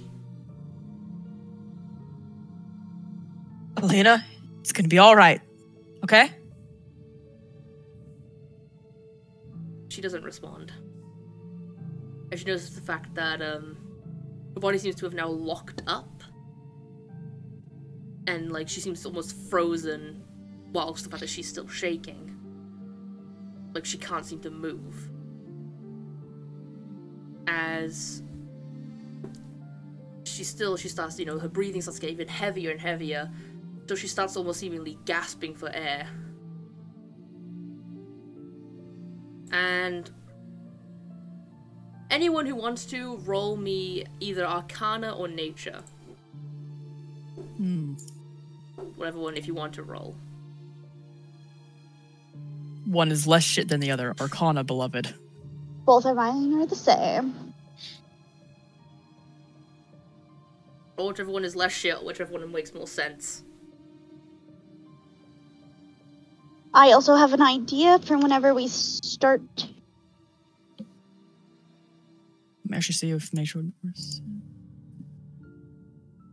Actually, no. Arcana would make more sense for this one with me.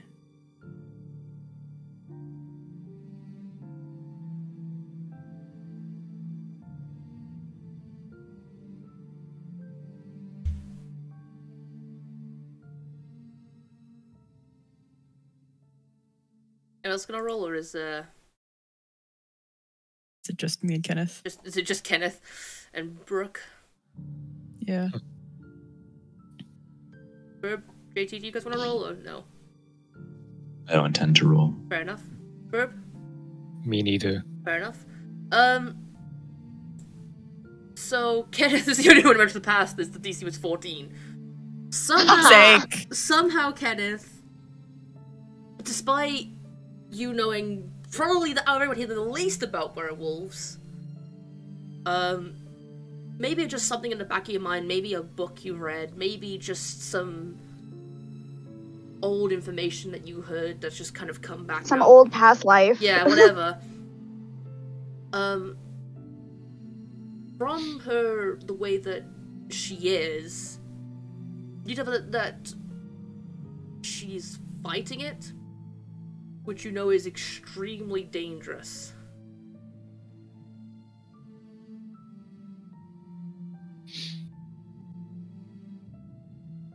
Kenneth is going to use minor illusion so he could talk to her louder without having to get like right next to her. He's gonna cast about. And if you were like very close to it, like you were like only like technically like Yes. 20 feet away. Yes, that's very close. Well, Yeah. he's still gonna just use minor illusion to come like right here with his like with the spell, and he's gonna use it as a whisper, like a calming whisper, and go, "Just let it happen. It will be okay." He doesn't even respond to you because she's not really looking at the illusion. She's more like, well, it's not even an illusion of him, it's just the voice. yeah, you know what I mean.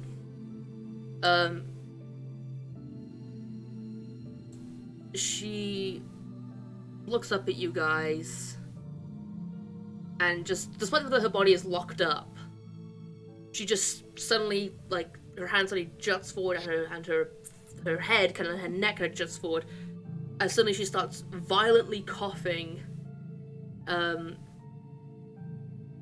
as, you know, let me actually try, let me do my fucking amazing fake cough that I can somehow do. So she just starts going,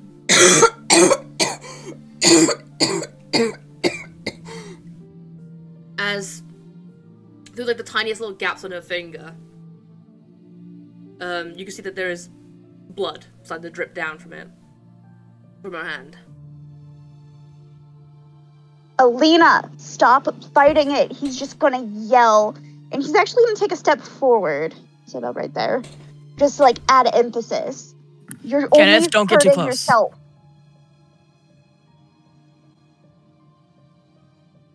Kenneth doesn't even look back at Brooke. He's too focused on Alina.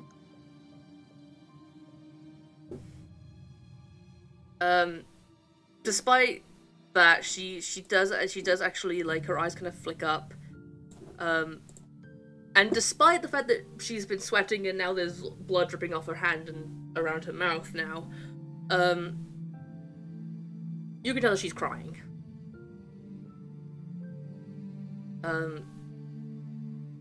As she looks up at you guys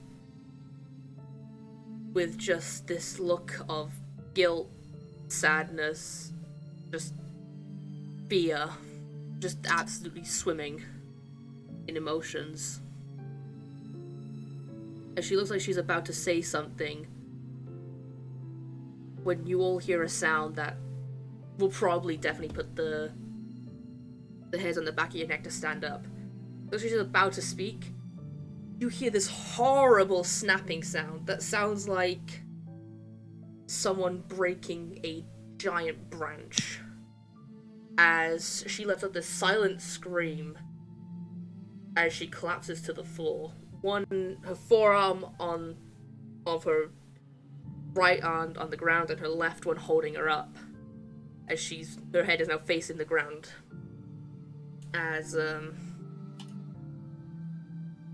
you realize that sound probably came from her back. As she is still just kind of trembling, trying to hold herself up. Still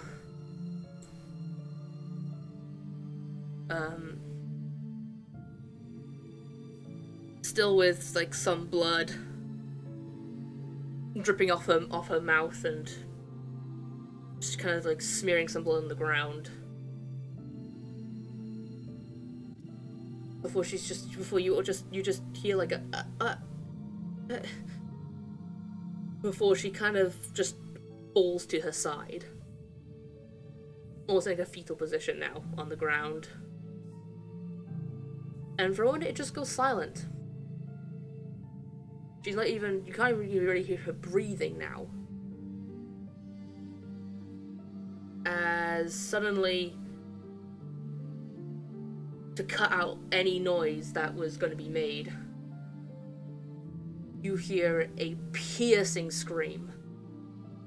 This kind of sound you would expect of someone being burnt alive. Coming from So what her. Kenneth was just hearing. Pretty much. But this time it's real. More real. As she just suddenly pulls herself up into the fetal position even more. As after like a good few seconds of screaming, you hear another snap. And another one. As more and more snapping sounds begin to echo throughout the chamber.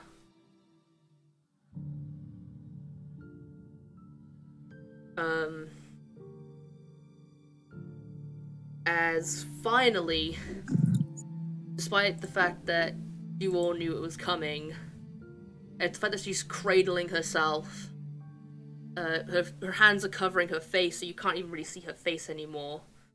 But her legs start to kind of contort a bit and twist, and you know the fact that her back is starting to twist very unnaturally. Her head is like starting to kind of like move left and right. You notice that it's starting to look a bit more deformed. Her hands like are becoming a bit more spread apart as you notice now the fact that also along her skin it's getting darker. You notice the fact that there is now fur starting to appear all across where her skin is now visible. As it starts to just twist and contort as she is screaming and screaming and screaming. There isn't any stop to it at all. As despite the fact that she is covering her face, you can still see the fact that underneath it, there is definitely some head movement as well. As even with her clothing on as well, you know the fact that it's starting to almost vanish, like just like around like her bandage area where it's like the most closest to her skin, it starts to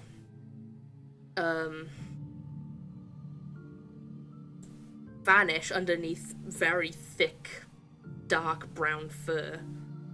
And as the screaming continues, you notice the fact that it's getting deeper and more twisted, and sounding less and less like her and something else more animalistic. As even despite the fact that her head is now covered and it's pretty much her whole body is now fur, and the fact that her legs are becoming more and more full, while her back legs are becoming more, and her feet becoming more looking like a paw. Her hands are becoming like slightly clawed and covered in fur and slightly larger. Underneath where her hands are, you see the fact that there are now two very large wolf ears starting to appear. As you also notice that now there is a tail that you somehow missed that's starting to appear as well. As the screaming has now become very much, is sounding even less like her, and is now pretty much almost purely animalistic. And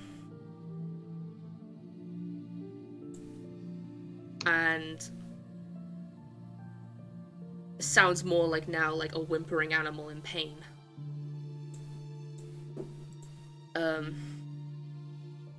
All her clothing has vanished, all her weapons has vanished.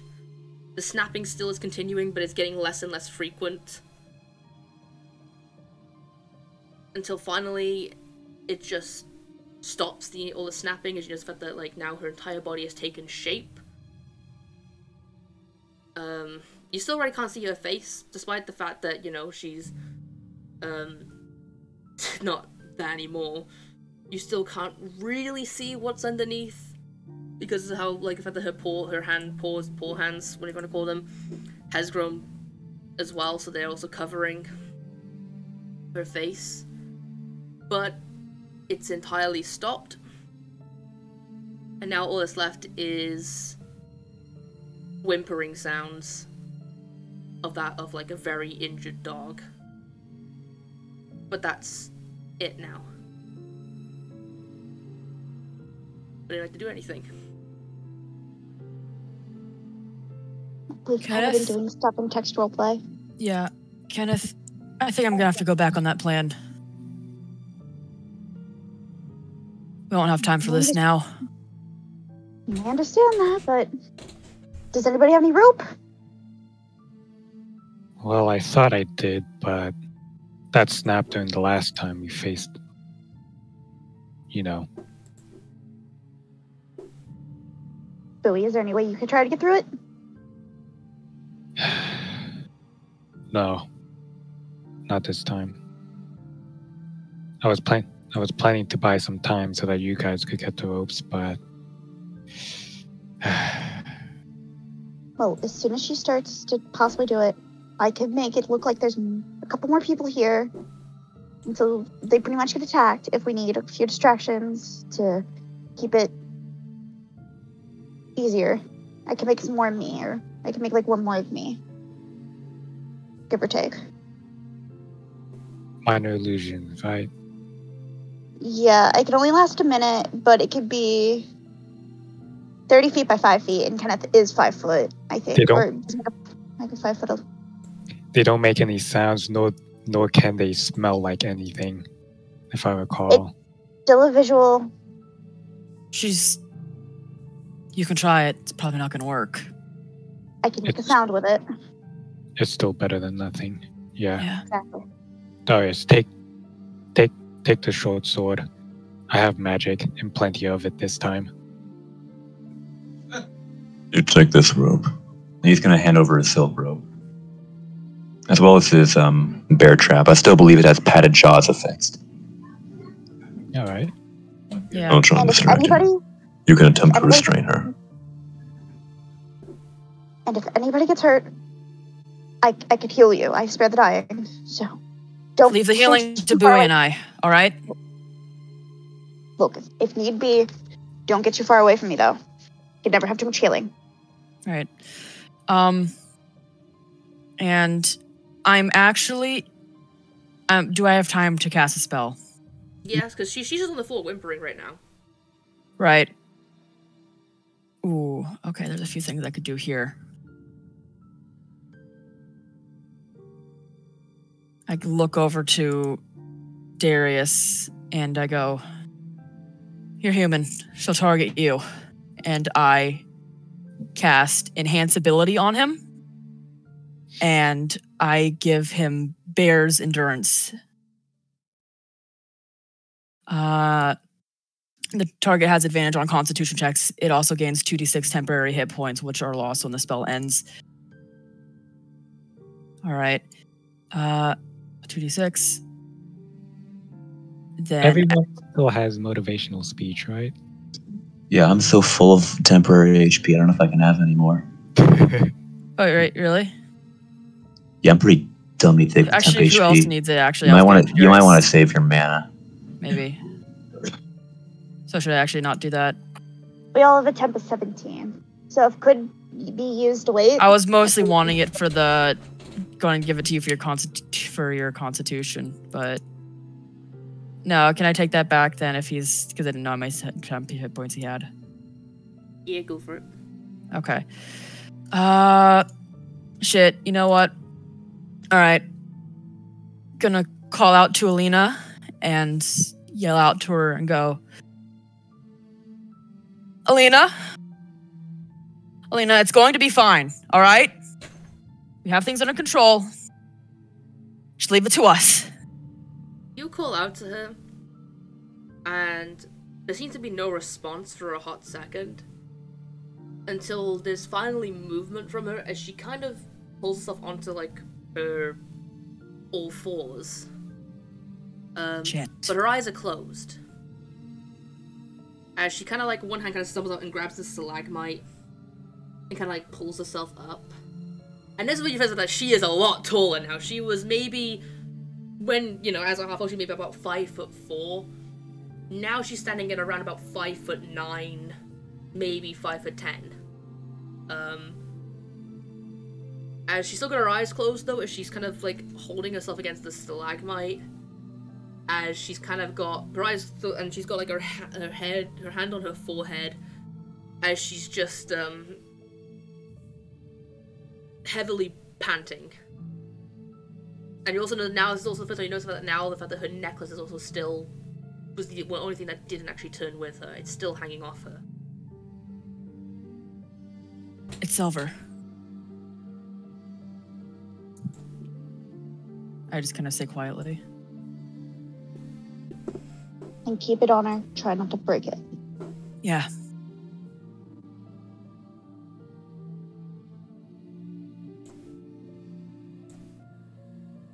So, do we have any actual plans besides use the cloak and do our best with what we got? And don't kill her? We're always doing our best. Aside from that, no plan really. I got one. Two of us go up, distract her, make sure we limit her movement and maybe get her in a trap. I got the rope, so I can probably restrain her just for a little bit. Give us enough time for us to do something. Cover her with the cloak, tie the rope. That way, double to where she can't break through. Probably. After that, we're gonna have to lay down a bunch of traps around them and find out a way to knock them out. She's an half elf, so spells won't work, sadly. Well, I'm not good at that, because I know if I tried to do that, I'd probably go way too far, so that's up to you guys. I can get us a little extra help.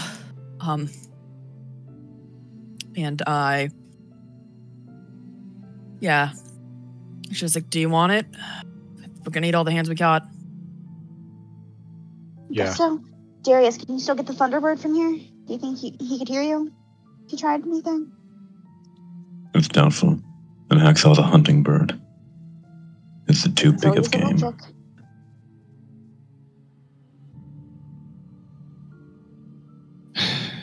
We could try doing it right now. She's not attacking us. Alina, are you still there? Is that you right now? As you say that, she kind of groans, almost like in a response, but not really at the same time. As her ears are flat until they finally kind of like, lift up hearing you. She kind of shakes her head, like she's mostly talking like she's got like a really bad headache. She kind of pulls her hand down, like she's just like and then her hand finally hits what would be the start of her muzzle, as her eyes dart open, and despite the fact that you can see that they were kind of bright, they seem even brighter now because they're like more reflective now on the dark fur. As she suddenly like opens them and looks up at you guys, then looks down at her hands and realizes that, you know, she's turned, and kind of whimpers suddenly out of nowhere, falling back onto like her onto all fours, ears down, tail tucked between her legs, whites of her eyes, every fear sign that a dog would show. Her head is about as low to the ground as it can be, as she kind of backs up from you guys, looking terrified. Her eyes are wide, but no sign of aggression.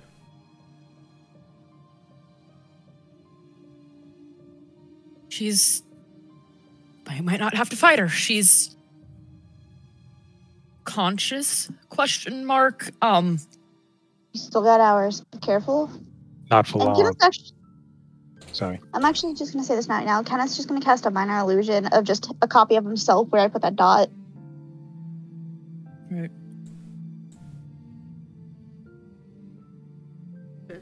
He's like back here now. Oh, go on. You go first? No, you go first. She looks at you guys, panicked. She's looking to all four of you, like flicking back and forth, looking at each of you. Ears are completely flat. Before she's like kind of looking around, before she kind of looks up to the gap in the ceiling, and very quickly darts towards the gap and kind of tries to scramble her way out through the gap in the ceiling. As she's trying to climb it, she eventually gets her hand onto like the outside wall and tries to pull herself out. But then she just freezes and kind of pulls herself back down and turns to face you guys. And you watch as her eyes that were originally rather like wide, almost like a cat's eye when they're really wide, dilate into very small, thin, very primal a look. The fur on the back of her neck now stands up. Her ears that were originally flat are now up. As she gets onto all fours, and you start to hear the sound of a very low growl.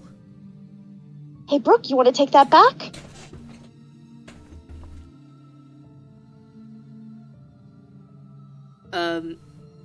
For Brooke, Bowie, and Darius, maybe Kenneth, but I don't know, that's up to you. The rest of you, because you guys have dealt with animals before in your life, you can tell that it's about to pounce and attack you guys.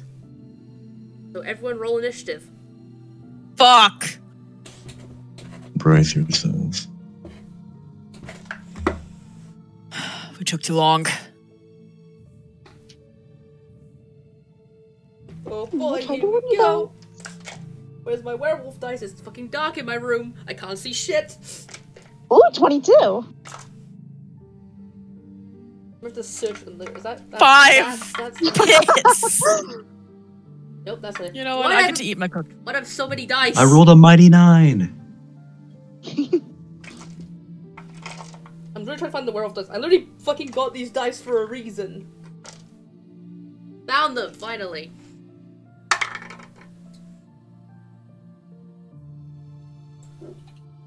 What's a dexterity again? Let's do. I rolled a 10. I go first.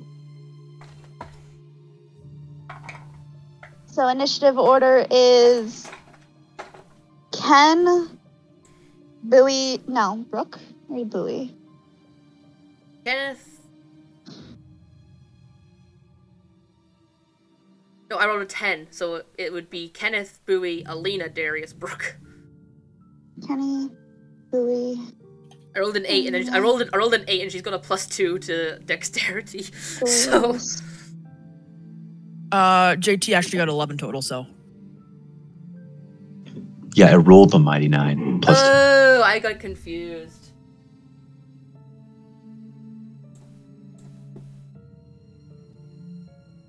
Wait, hang on, give me a second.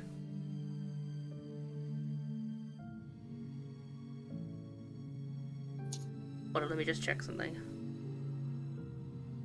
I know I changed the stats again recently. Languages and some other languages, they bloody blah, yes. Ooh. Also, guys, I created a grid on Roll20. Feel free to put your characters on it, because it's clear right here. Should we make ourselves bigger? Should we try to make ourselves bigger? How do we make ourselves bigger? Dungeon Master, will you please make us bigger? Enlarging us, Dungeon Master. Dungeon Master, I implore you. Please embiggen us. Enlarge yourself. you should enlarge yourself. Now. The answer is simple, guys. My room is dark as fuck and I can't read shit.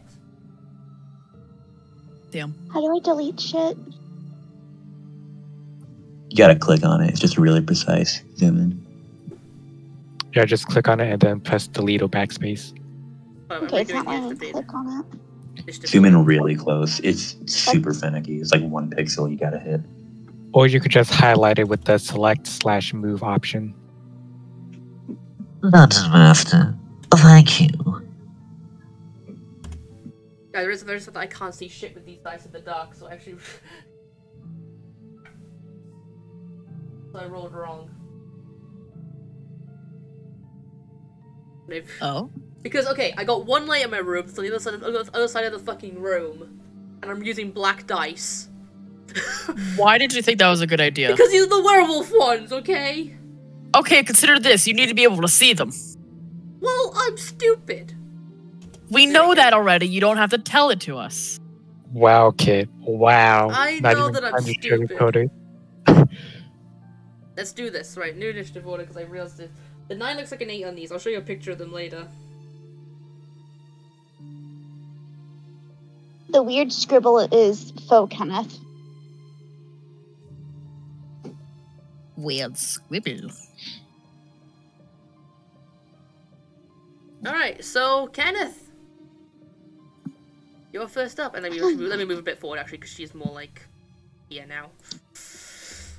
We're going to...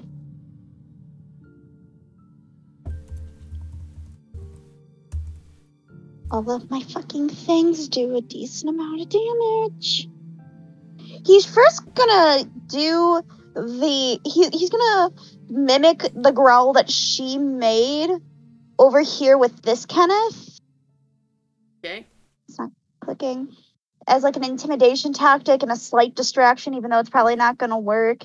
And then he's going to...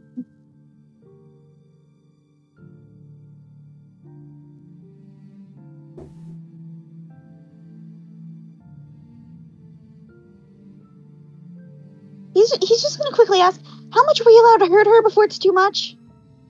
Realizing his dilemma. I would say badly until it seems like she's about to die. Okay, well, Helena, I'm sorry, and he's going to cast Eldritch Blast. Alright, I finally have that. Fuck. I should probably also hold up a calculator, shouldn't I? So I can- 22? That hits. And then, 1d10. D10.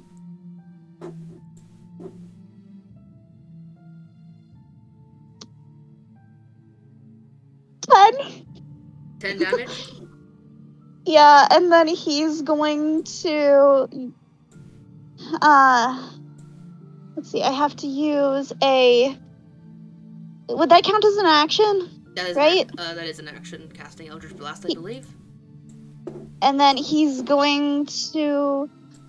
I'm just gonna have him move a few feet to get like a better aim, and then he's going to shoot with bolts from the grave. Alright, roll to hit.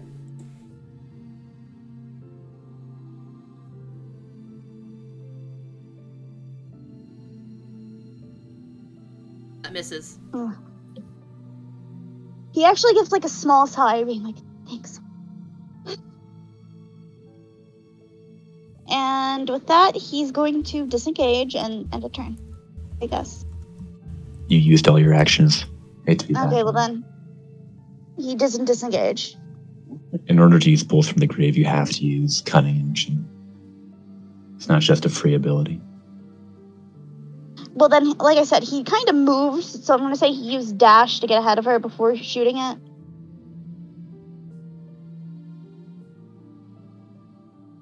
Anyway, Bowie. All right, since Kenneth took the initiative and started, doing the blast. Okay, so 5, 10, 15, 20, 25, 30. Okay, so let's see here. How much does ball bearings do again? Motherfucker. I should be an expert at ball bearings, but as you can see, dear lord. Okay, okay, a square area that is 10 feet on a side, so that's a 5 by 10. Okay, for 1,000 ball bearings. So, Bowie's going to prepare a bag and, do the Fuck.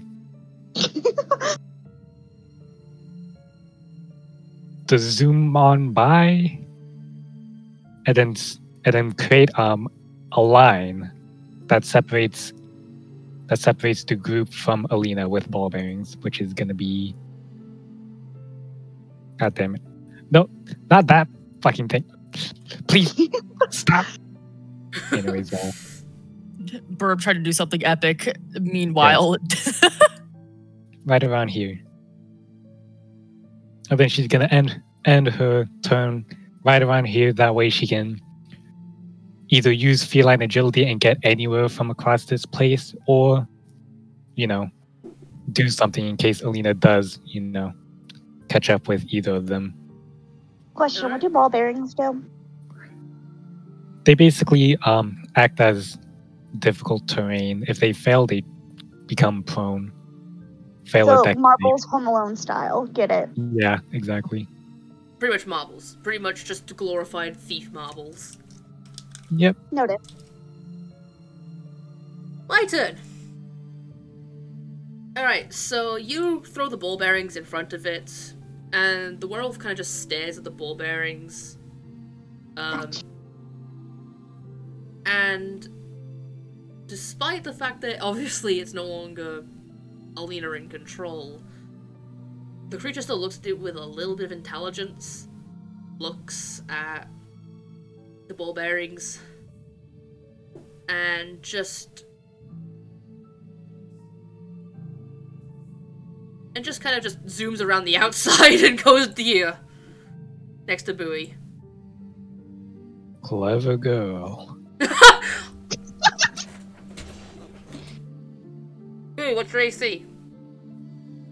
Let's see. AC 19.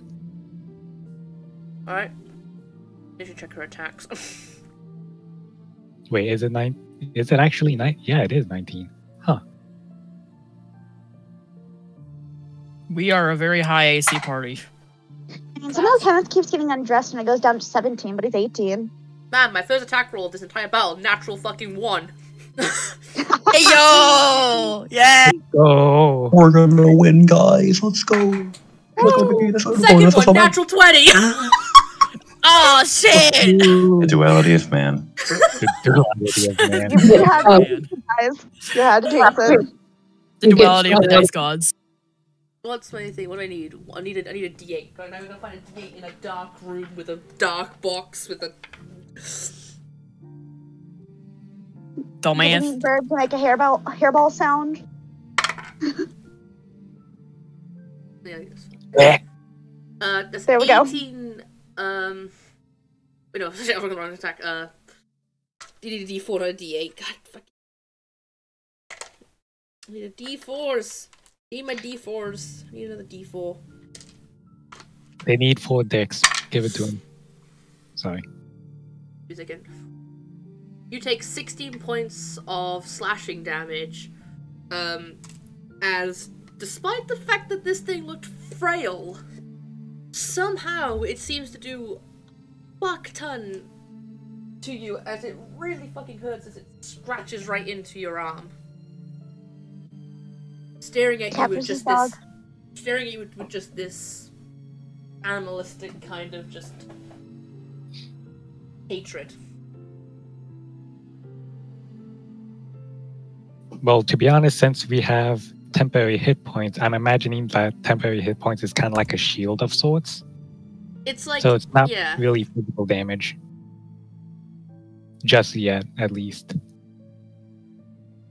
Because that's how I imagine temporary hit points to work. That's fair enough, if that's how you imagine it. Oof. Up to you, but let me check where everyone is on the map. Give me a second. I need everyone to make me a wisdom saving throw, please.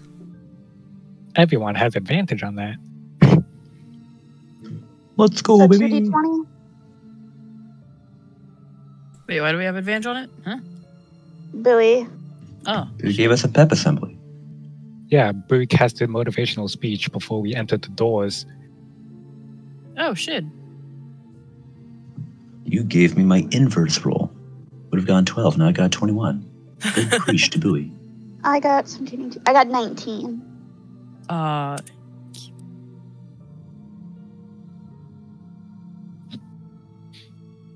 20. Oh God. Jesus fuck. Watch. Wow, Yeah. none of you guys roll below. Wow. Look, we've been put through hell. What do you expect? We're What ready do you for want me to better. do? I have a +9. We literally saved the team. We all got garbage rolls, except for Kenneth, but Advantage gave us a super high roll. My god. So, I after probably would have been fine anyway. after the creature You're right, Bowie. We are loved.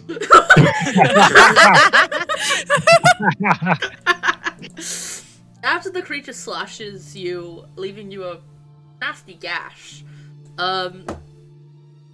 it kind of like steps back and raises its head and lets out this extremely unnaturally chilling howl that, despite that you all passed your wisdom saving throw, definitely still makes the hairs on the back of your neck stand up. It feels so cold, so unnatural, so just, it doesn't feel right.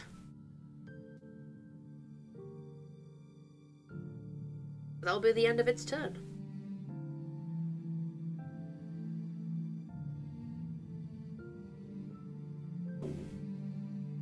Darius, you're up, bro. Ew. Europe.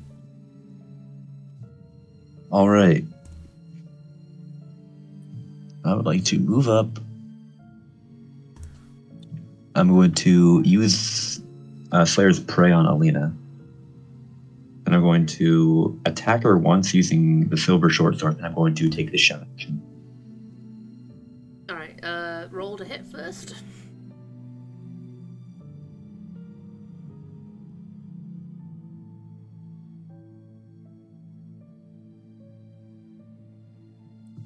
Natural or dirty 20. That hits. I wish it was a natural 20.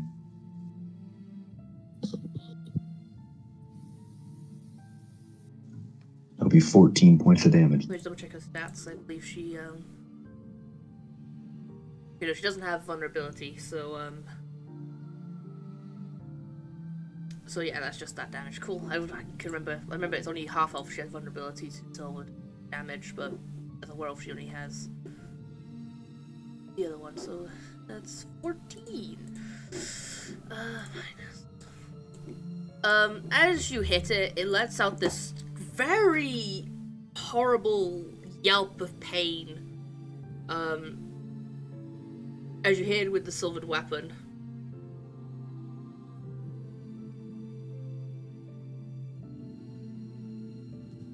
Now I'd like to shove it away.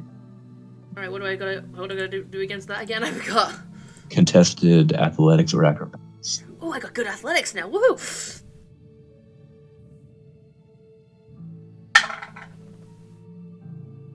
I rolled a 15 in total. Got 22. Shit. Despite the fact that it tries to resist, its absolute agony it felt from being slashed with a silver weapon, you very easily shove it to the ground. Yeah, I'd like to knock Alina prone. Yep. Let me put the prone icon. There we go. Yep, it is now prone. Strike while the iron's hot, James. That, however, will not be the end of my turn. Oh shit. Oh?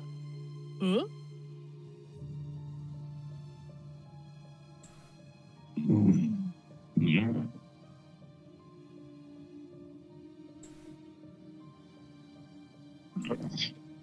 Rook, now you have advantage, maybe. Hell fucking yeah. I changed my mind. You already have advantage. Because she's prone. Cool. That'll be the end of my turn. Oh boy. Yeah, I'm going to... What's the movement? Yeah, okay, range area 90 feet. Okay. Then what's this thing's blocking? Wow, I'd like to know how far this thing could walk. That would be wonderful.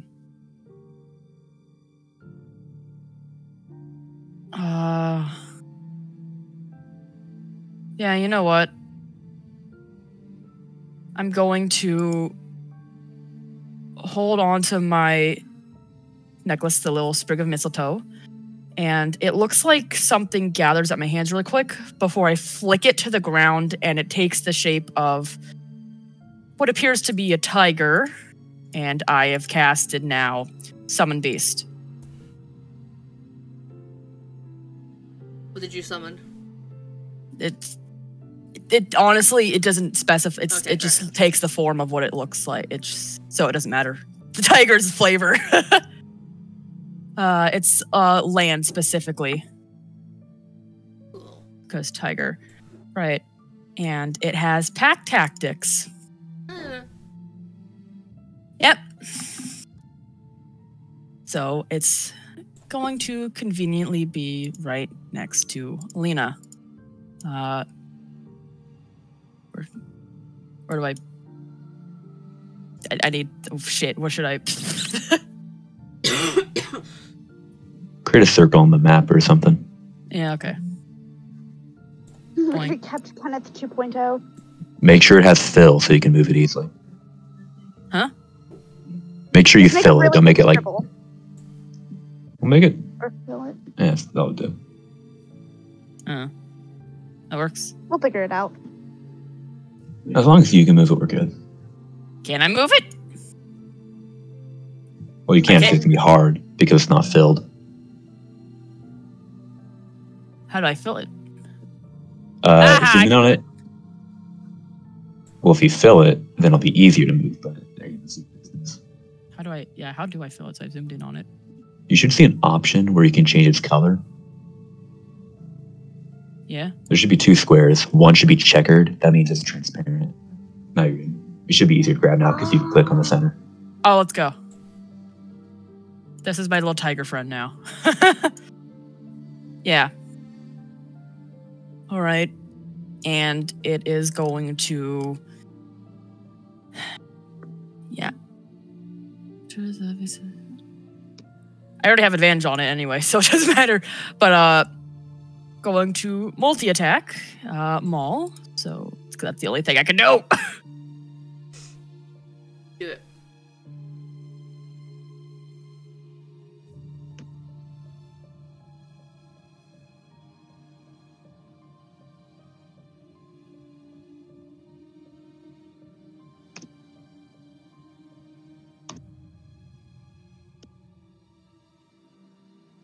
Hold on, I'm trying to like melee up your spell attack modifier to hit. Okay.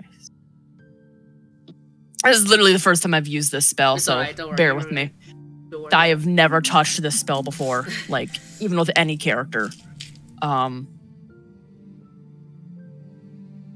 it says my spell attack modifier is to hit. Shit, I already forgot what that is. That would be 8, wouldn't it then? Right? Everything else is +8. 21, does that hit? Yeah, it does. Bestie. Alright. Roll dabblage. Dabblage beloved. Alright. Then I do...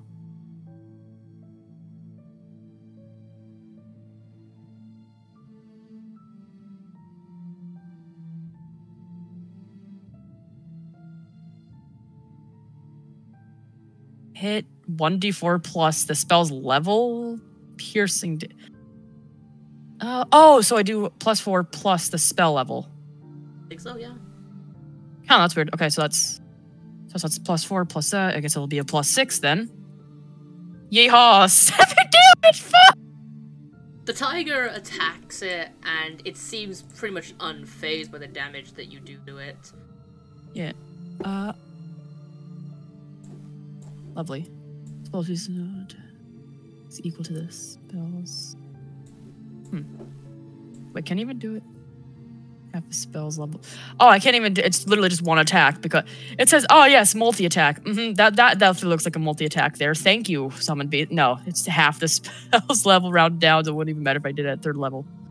Yeah, that's what it does. It's there now. Ready for if it gets back up, can help with advantage shenanigans. And Brooke seems to have a grim look on her face. That'll be the end of my turn. Right. Back up to Kenneth, are we already? Okay. So Kenneth is going to move here. Well, actually, let's have him go back a bit. About there. And he's going to use Eldritch Blast again. Alright, roll to hit. Which is plus...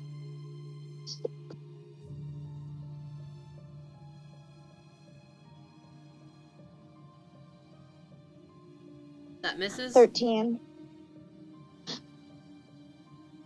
He's then going to...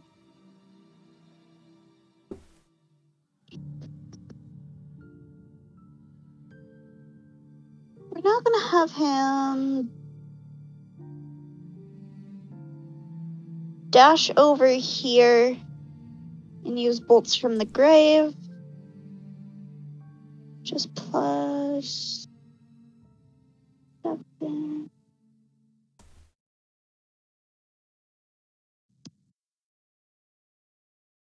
19. 19 does hit. Bolts from the Grave is 3d6 plus 4.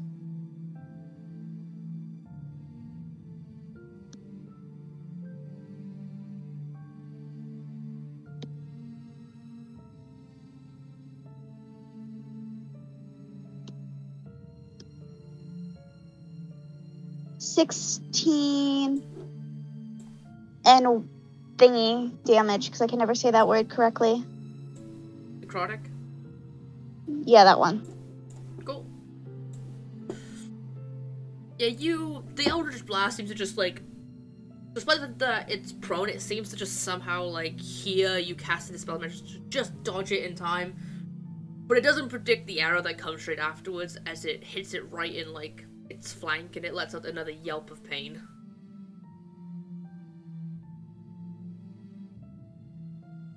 Okay, guys. Do you think we're doing good? He says with a slight hesitation in his voice. And that's the end of his turn.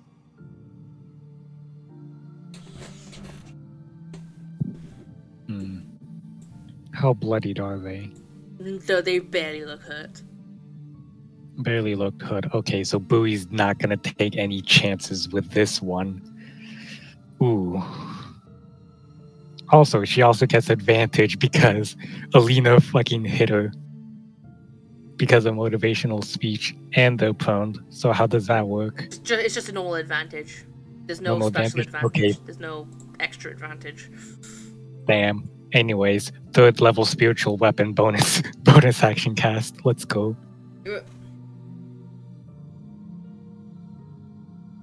And she's going to attack with her spiritual spear. Roll it. Fuck, I forgot the regular commands for just regular rolls because I can't use spiritual weapons with Avery.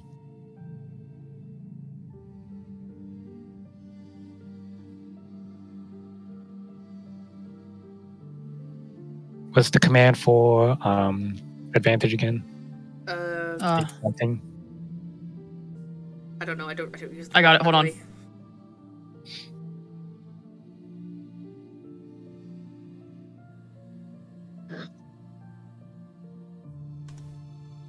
Yeah. Keep highest one or keep lowest one. Pretty much is what it is. I always seem to be cursed when rolling with the character roll, so I refuse to do it that way. That's a 25 to hit. Holy shit! Yeah, 25 hits. Don't worry. You bonked it real good. Whack-a-mole. Okay, what level is spiritual weapons? Okay, so second level, that's...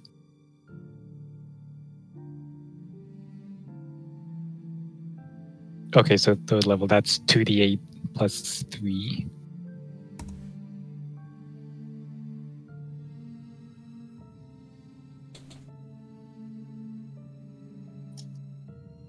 That's 12 force damage. Yeah, it still seems pretty unfazed by it.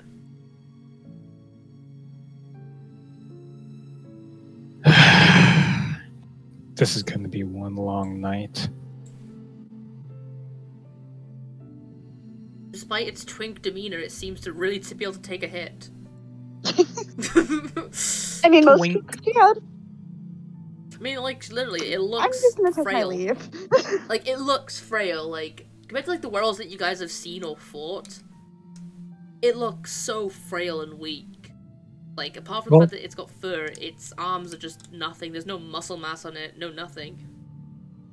With her spiritual weapon in hand, she's actually going to move over towards here, towards the ball bearings, hoping that Alina would chase after her instead of, you know, the human that's directly next to them. The big, strong, beefy man that's directly next to them. So, you know.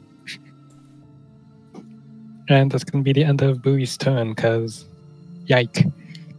Well, speaking of, Alina's gonna stand up, get unprone.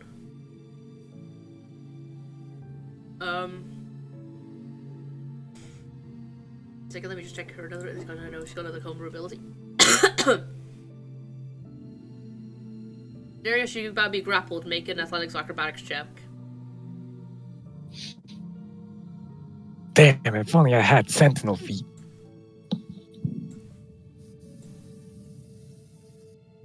Got a dirty 20. Let me just to see this. What the heck was my 22?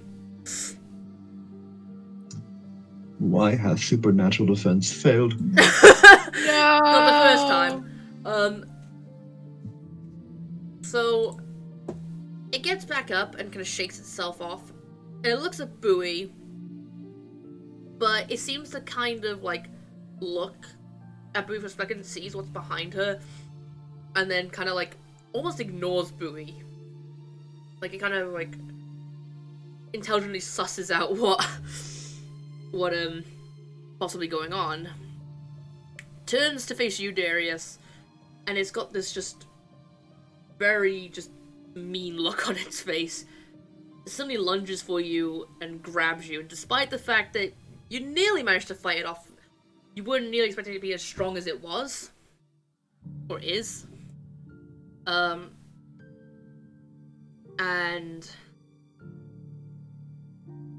it's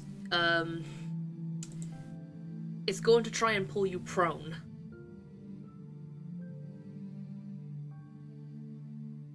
Making, I don't know, athletics or acrobatics check again for that.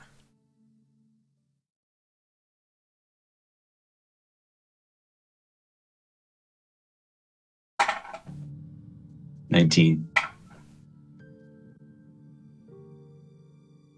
26. I do worse with supernatural defense. So it grabs you and you both start tussling and, you know, whatever you're trying to do. But it manages to pull you to the ground, very similar to how like an actual creature would, an actual like wolf would. I need you to make me. Well, no. What's your AC? Sorry. 17. That's a 14 plus.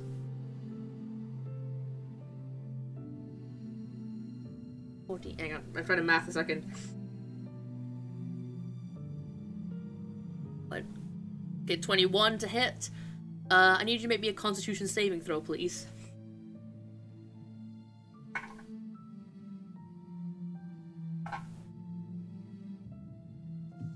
$14. You succeed. I knew I should have. Congratulations, you haven't got like half Oh a beat. god. Oh my god, I would have rolled a 21 if I had supernatural defense. His abilities easily. He's cursing me dice.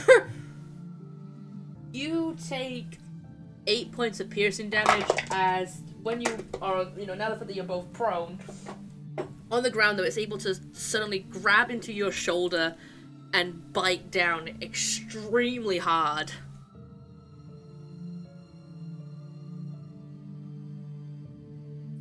Ah, Zombie from Resident Evil. And your AC is still 17 because now it's also got a claw attack. Oh, jeez. That's a 15 plus. That's 22, and then I need 2d4. Why did I turn off all my lights in my room? Why do I think this is a good idea? Mood lighting. Exactly, honestly.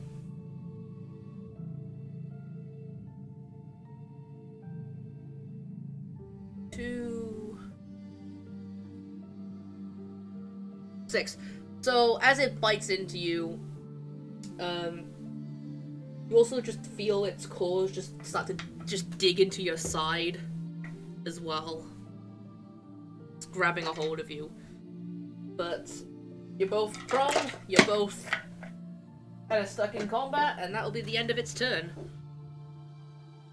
How much damage did I take from the claw again? 6. Slashing if it matters.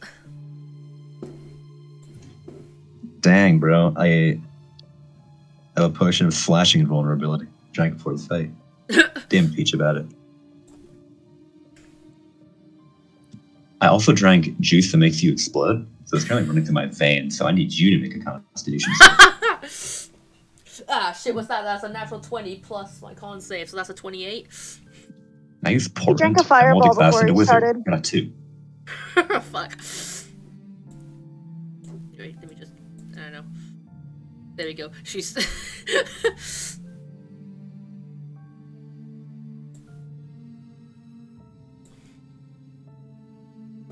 That'll be the end of it. That'll be the end of its turn, and... Well, it's your turn now, and now you're just kind of stuck with this werewolf just gnawing on you.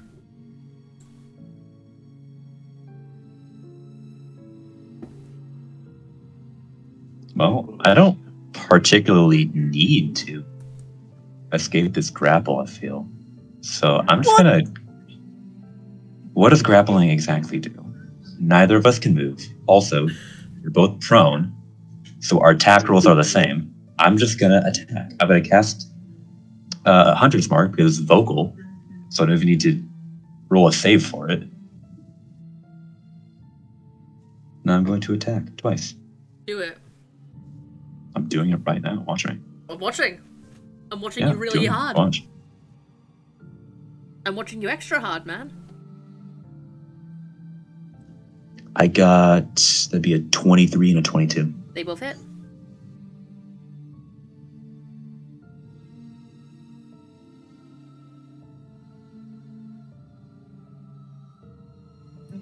Take 28 points of damage. Ouch. It lets out this horrible yelp of pain, like, it really, that felt like it hurt. Well, I certainly hope so.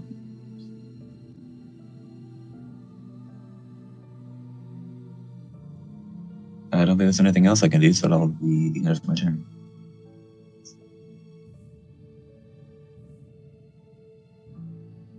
Brooke. Yay. All right. This is fine. Everything's fine. This is perfectly fine. Yeah, I quickly cast as a bonus action Shillelagh onto my staff. And I run over there, by the way. Okay.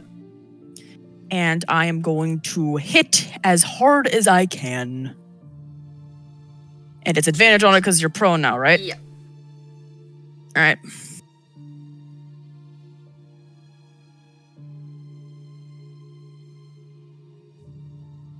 That hits. All right.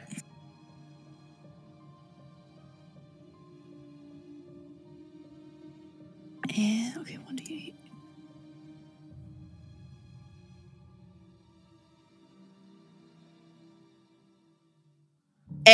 I'm bad at shit.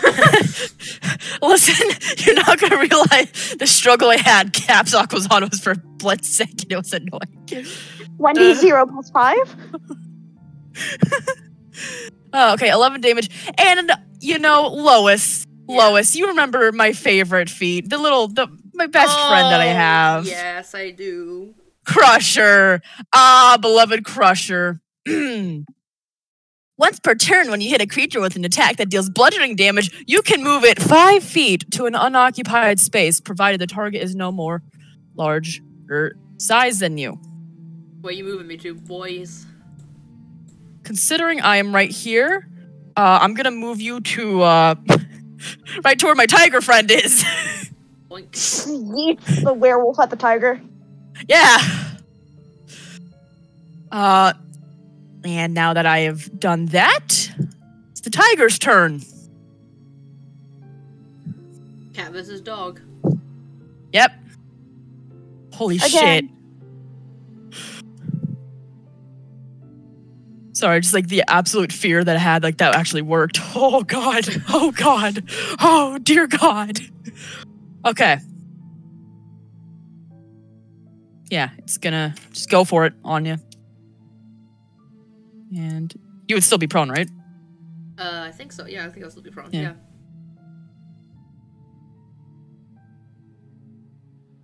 That hits. 22. All right, and my friend does.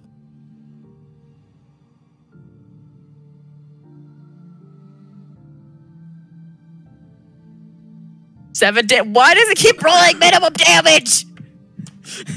Tiger, you suck ass! It's not even a big tiger, just vibing. It just vibe. It's just there. So yeah. And then that is the end of me and the tiger's turn. As I'm actually over Darisive like, are you alright? I'm fine. Cheers for that.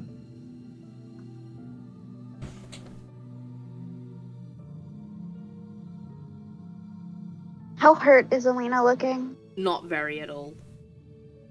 Okay, Canop's gonna move here, and he's going to use his +1 bow and attack. So let's 8, 27, and then we're going to, let's see, 1d6 plus 5.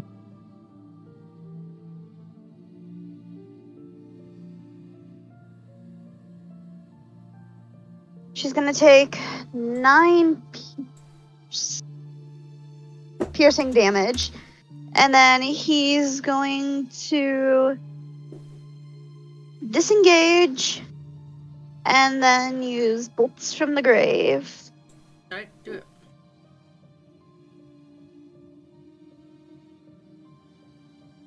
$24, and then 3d6 plus 4.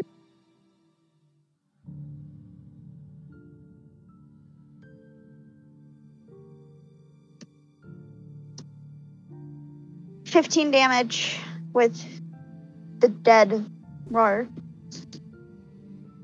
Alright, damage, And cool. that's the end of his turn. Booey!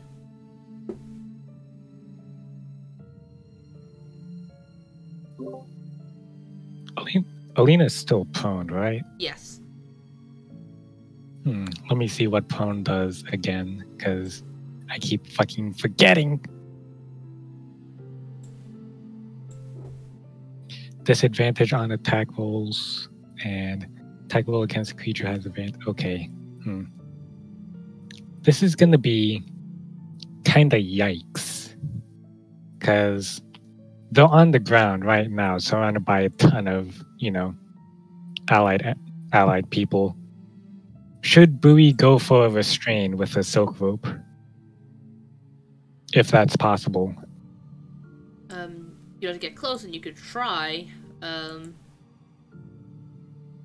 Would that be a grapple check? I would say... like that. I would say it would be a dexterity check to try and, quickly do it, because in the day, this thing could bite you any second. Dexterity check. Okay. Damn, I can't use acrobatics. Fuck. No, I say it's just a straight dexterity check. Okay. This might be a bad idea instead of just going for, straight raw damage, but...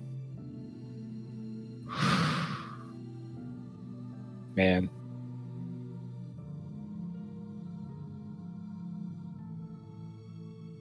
Yeah, I'm going for the restrain. That's an 18. Guess I'll roll a counter as well, and then I'll roll a counter dexterity.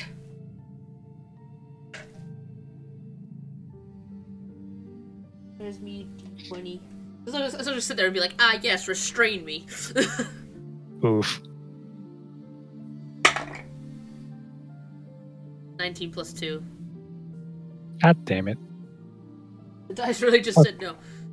You two struggle, but it manages just to kick you off. Feathers on the ground.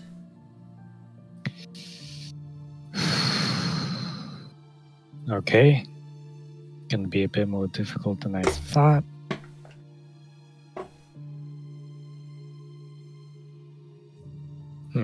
Let's see here.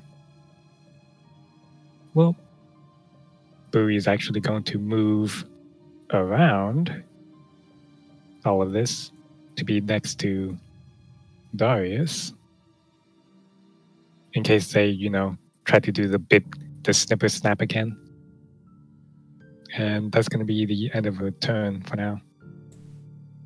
Oh boy, it's my turn. Alright, it's going to, It's going to get up from being prone. So it's no longer prone. Oh, sure. And it's going to look around for a moment before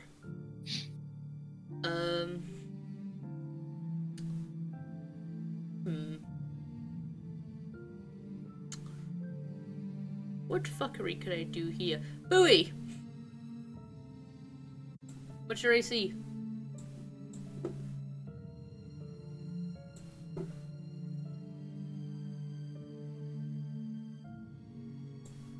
Burb is dead. I could be wrong, but I think it was 19. Actually, you know what? Actually, now I think about it, I'm gonna change my mind. Brooke, what's your AC? 18. Cool. Already. I want to at least share the love a little bit between everyone. Lovely. After I did hit with your stick, your dogs typically play with it, don't they? 30, 20, and a 19.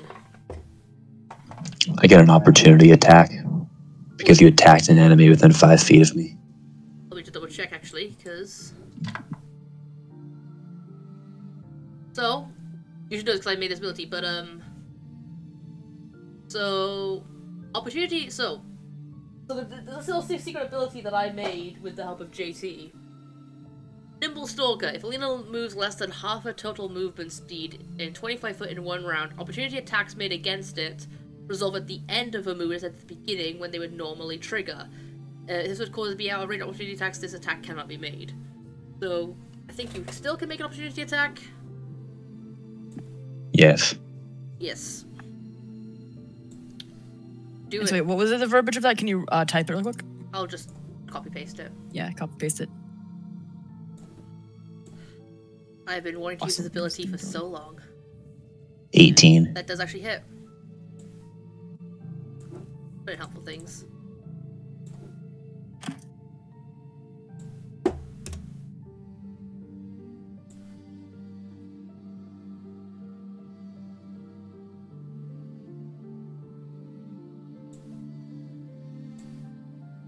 Oh yeah, getting up from prone takes after movement speed, doesn't it? Yeah. 17 points of damage. Ow. Also, Brooke, so I hit you twice as well, and I need you to make me a con save. +5 to con, beloved!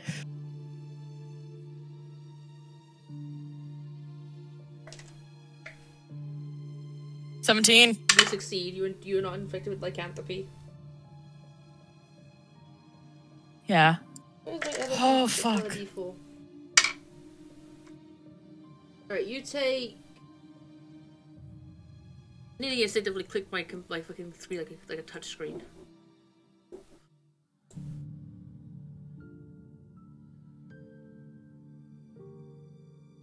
Let me just curse to roll this fucking number.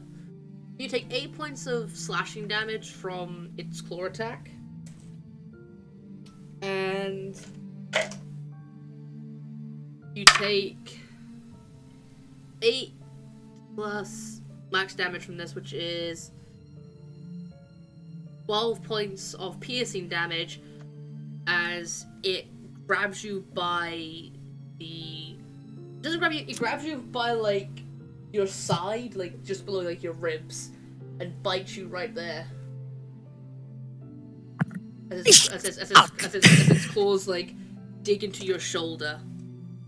Oh, this is not fun. Not fun. Not fun. Not fun. That ate away all at my temp HP. Fun. Wonderful. And as it grabs you and bites you, it pulls away, tearing off a chunk of flesh from you. Fuck. And it looks at you as you just watch it just instantly swallow that piece of flesh whole. Yeah, I scream out, obviously. Holy shit, that's not a good feeling.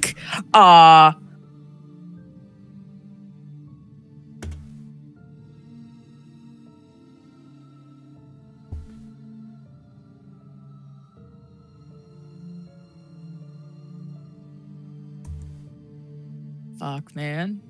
That's lovely. As it just kind of just looks at you. Again, it doesn't like...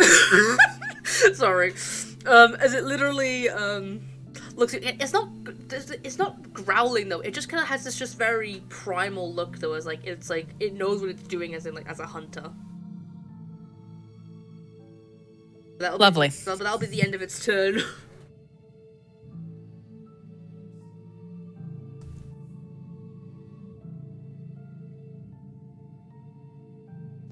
So it would be me. Well, I'm going to attack, and I believe I have advantage because Kenneth is in an advantageous position. So we're flanking.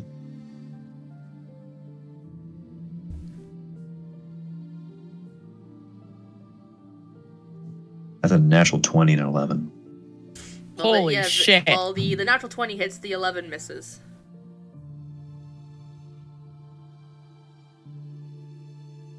Ten points of damage. So, double that. And... So times 2, I guess, would be 20. Alright, yeah, despite, Oh,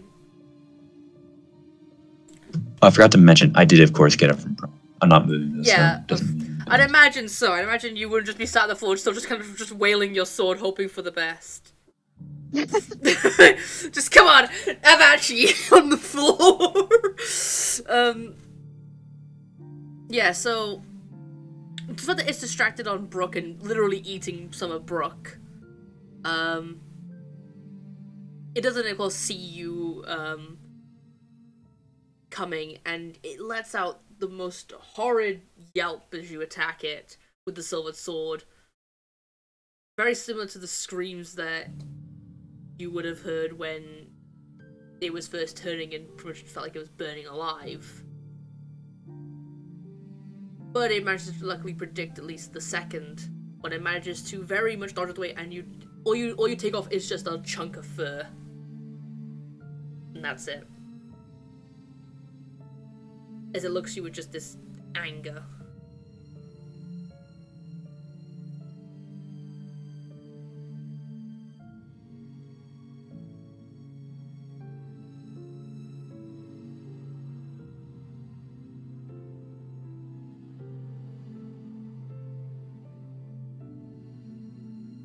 Is there anything else, or is that the end of your turn? that's the end of my turn. Alright, Brooke. Well, you know, that didn't feel very nice. Not the most polite thing to do to somebody. No. Yeah. Ooh, I did not build myself for this to be combative.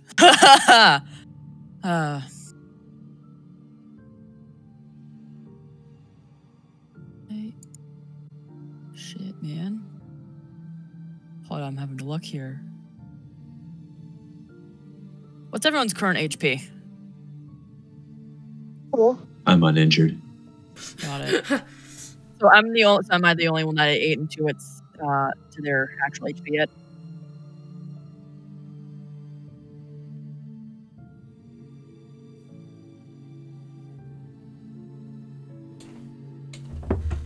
Ow.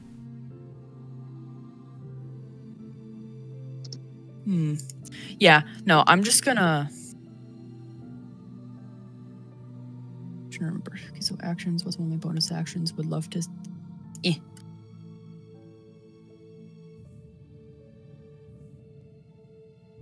Yeah, I'm going to spend a key point and use Step of the Wind to disengage.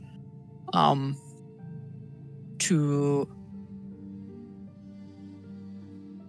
a bonus action, so 5, 10, 15, 20, to right about here.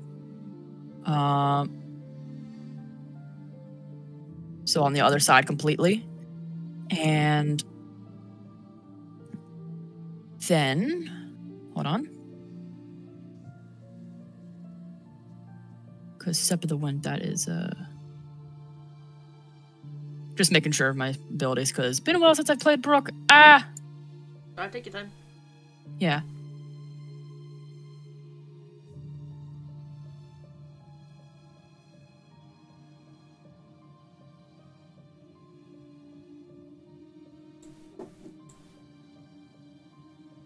Okay, so it says that is it's a bonus action. Got it. Okay, and then I will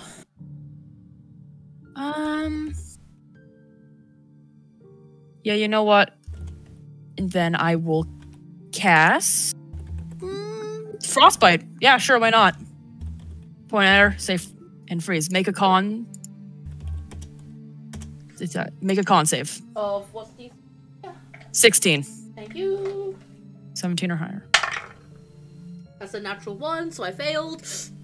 Got it. That is 2d6 damage. How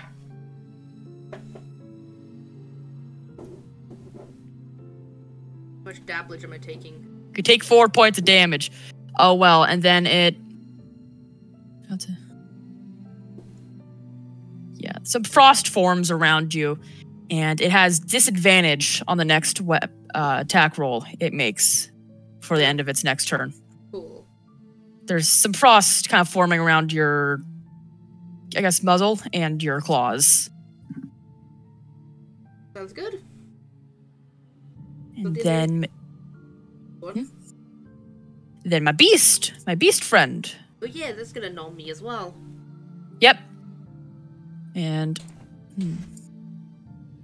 well, it's like it's advantage because there's people next to it. So we'll see though. If it hits, we'll do 7 damage again.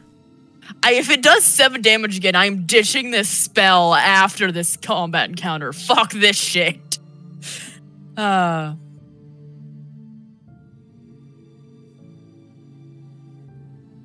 hits. Fine. Yep.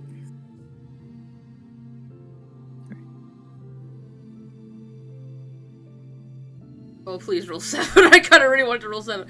11. Finally, I'm free. And then it sinks its teeth into your leg for 11 points of damage. Despite the fact... Do you mean to have advantage on the damage roll? It has advantage on it because of pack tactics. But it says the beast has advantage on attack rolls against a creature if at least one of the beast's allies is within 5 feet of the creature and the ally isn't incapacitated. That's a damage roll, though. Not an attack. Ah, shit. I'm a dumbass. You know, I never said I was smart. Sorry. Ahem, 10 damage. That was the first roll of it, anyway. So, yeah, the tiger bites into the leg of the werewolf, and it just seems unfazed. It looks more like if it tried to tickle it. Actually, wait, what if I rolled another d20? Still a biting buoy. Yeah, it didn't matter anyway. Yeah. I never said I was smart. Again, it just seems unfazed. It feels like more like the tiger trying to tickle it. Sad. At the end of your turn? Yep. Alright, that's where we're gonna end the session, because Peach DM'd me and let me know when we were gonna end. Oh shit. Lovely. They're sick, so. Ooh. I was about to make a good move this time. One Remember that it. isn't so retarded. I'm gonna end the session because Peach is sick and. Yeah.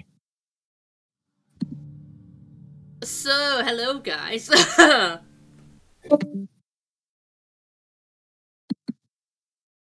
Hello. How are you? The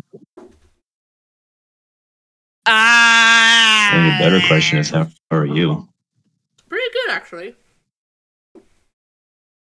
The only issue is, okay, I'm experiencing some erectile dysfunction at the moment. Oh, so for it's fuck's just, sake. we got one more episode to go, guys. One more episode. One more episode, Good everybody. plan. One more episode. We gotta get a grand send off. It's gonna be really something. Yeah, it's gonna be. Hi, It's gonna everyone be who's joined pretty to the stream for the first time. Welcome to Calamus, where we talk about erectile dysfunction. Yes, I we do. want to All the die. time. I swear we're okay. We're not okay. Please send help. Wait, Please. the Alina fight is gonna happen on episode 69. I know, I realized this as well. I was like, oh my god. We're gonna be fighting her on 69? Nice.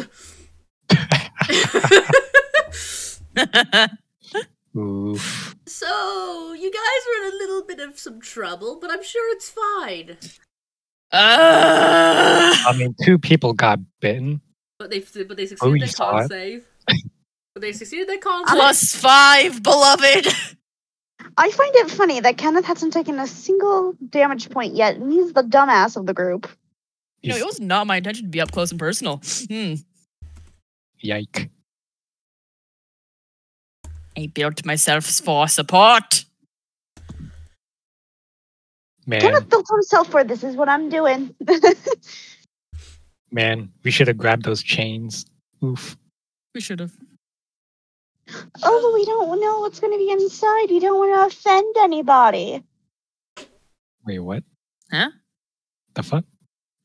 When we first got to the temple, Alina's like, "Well, we know this is like Oh, a way yeah. of saying we don't want to offend anybody."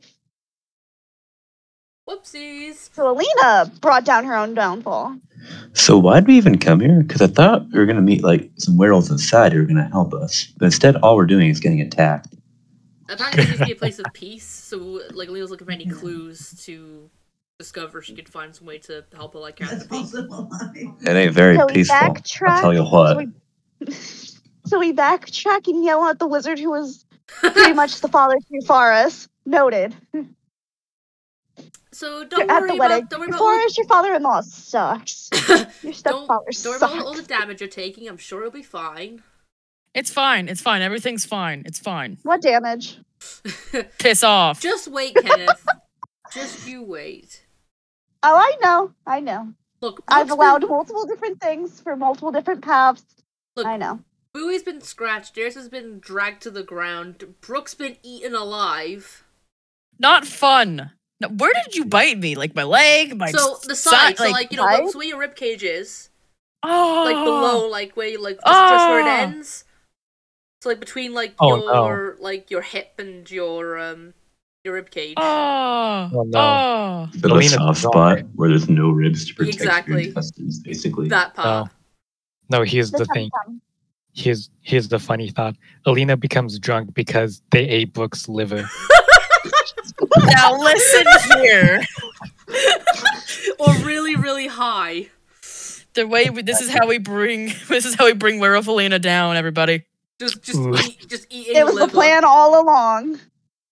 I hate you. Brooke was an alcoholic and planned for this day all along. Yep. Also, you Alina. guys, Man, that's some good kush. you guys get ready for next session because there's gonna be a lot of questions I'm gonna keep asking you guys. Yep. All right. Yep. Anyway, everyone say goodnight because people are tired. I've had a headache. Toodle stream. See you next time for episode 69. See ya. Funny Stay number. tuned. Funny number. It's gonna be a good one, gamers. Hell yeah. Hell yeah. Alina's a werewolf. Everyone's getting mauled. It's gonna be a great Except time. for the bird. Except for the yet. Did the stream end? Yet. Not yet. Damn. Anyway. Damn. Good night, everyone. Whee!